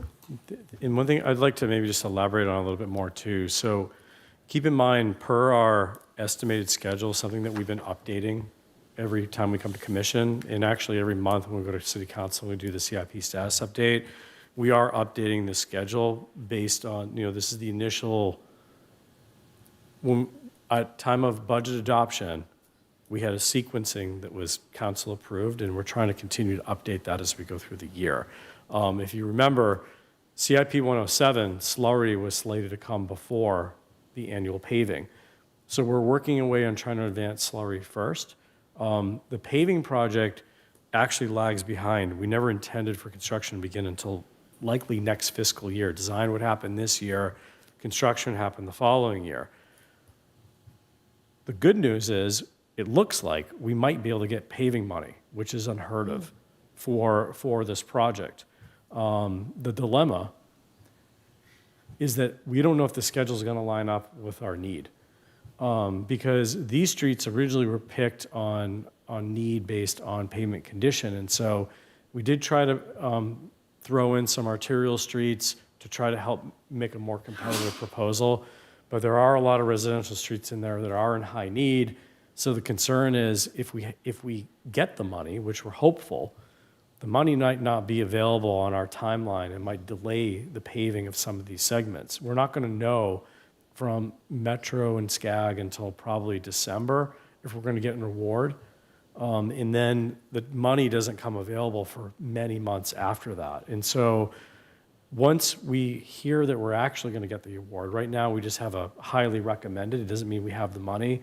We have to wait till we actually get some type of award notice. We're hopeful that we can work out a deal where maybe we can start construction and then be reimbursed for those funds, but we need something in writing to know that that's going to happen. If that can't happen, if we get the money and they don't allow us to start work and get reimbursed, we might be in a situation where we actually peel off design of other street segments and advance a separate paving project. Or if we don't get the money, we'll just go ahead with what we have with the money that we have. So it's good news, but it complicates that project, and we won't really know how to move forward until at least December. But in the meantime, we're going to continue to design the project. But the segments still are being tweaked. We're advancing things, but we're still finalizing the segments exactly of what they're going to look like. But I want to let you know that there's this nuance with how we're actually going to proceed. Question on that. Would it be helpful if they gave you an expiration date as late as possible for expenditure of the funds? What I'm more worried about is proceeding with expenditures before award. And what we don't know is, well, one, we don't know if we're going to get the money, and we don't know what the terms of the agreement will be. Some agencies are very strict. They don't want you to advertise a project until you have a grant award, the contract agreement signed. Others are much more lenient. For example, the money that we got from the county for the Greenbelt allowed us to proceed on a reimbursement basis, but that's more rare. So I don't know how hopeful we are, but we really can't even engage in that conversation until we know that we've been awarded the funds. If we're done with streets, I got one more question. I have one quick one. Okay. But just, is the PCI of Road Street really one? This was what I was given by our senior engineer that stuck out to me. I've actually never been on Road Street, so I won't be able to. I'm going to have to go check it out. Yeah, I can't believe that's it's a very one. good question. It might be in the teens or something one. We'll have to double check that. I don't believe it can be one. If I remember, it's a very short segment. It's probably something that has very low volume on it, but it's in very poor condition. Going back to Kelly Courts, I know we're in evaluating the bids, so you can only say so much, but can you give us a rough idea as to how many bids we received? We have received 4 bids. Thanks. Mm-hmm. And I guess what we're planning to advance to City Council is on the same It's on the same magnitude of award as the previous one. It's slightly higher by about 10,000 or so. Yeah.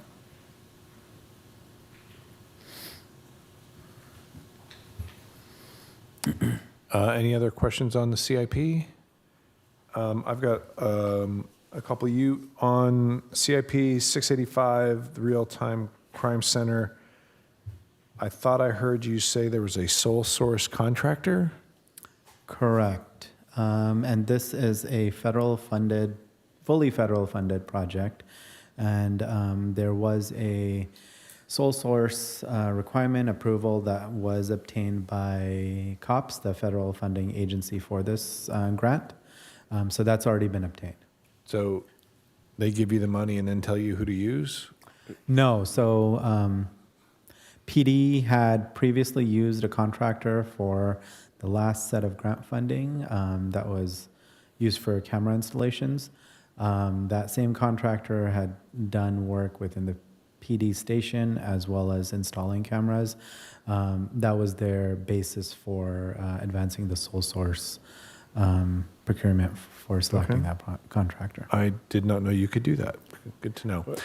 It'd still be subject to city council approval, though. Correct. Right. So we got authority from the granting agency to pick it sole source, but now it has to go to council, which we're working on the contract agreement.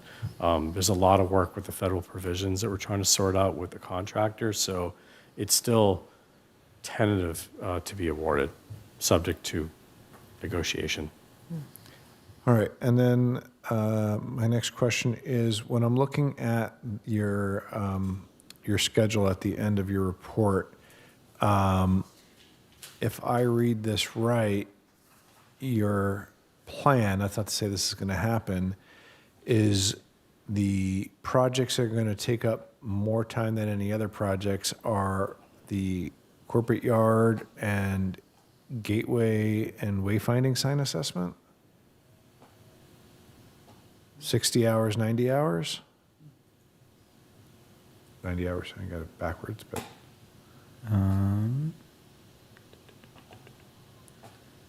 At which time? I'm looking at September. Oh, in September.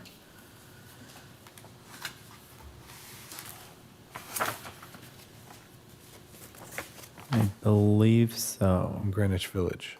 Okay, I just, that I would not have guessed that, but. Yeah, I mean, these are estimates. No, They're estimates. I mean, I think it's probably a little high, honestly, on the gateway and wayfinding. But yeah, it's sprinkled throughout everything. Okay. But somebody is working on that much on corporate yard?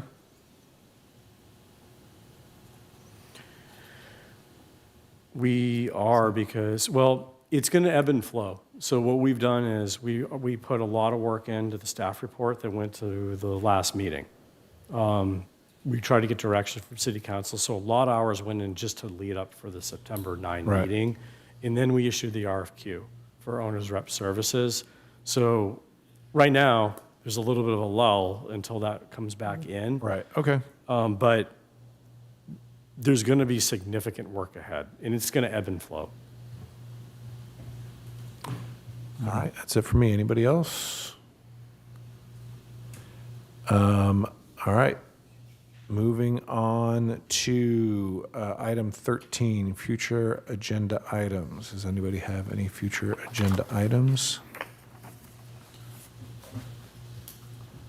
All right. If there are no future agenda items, then we move to adjournment. We will see you in November. Yep.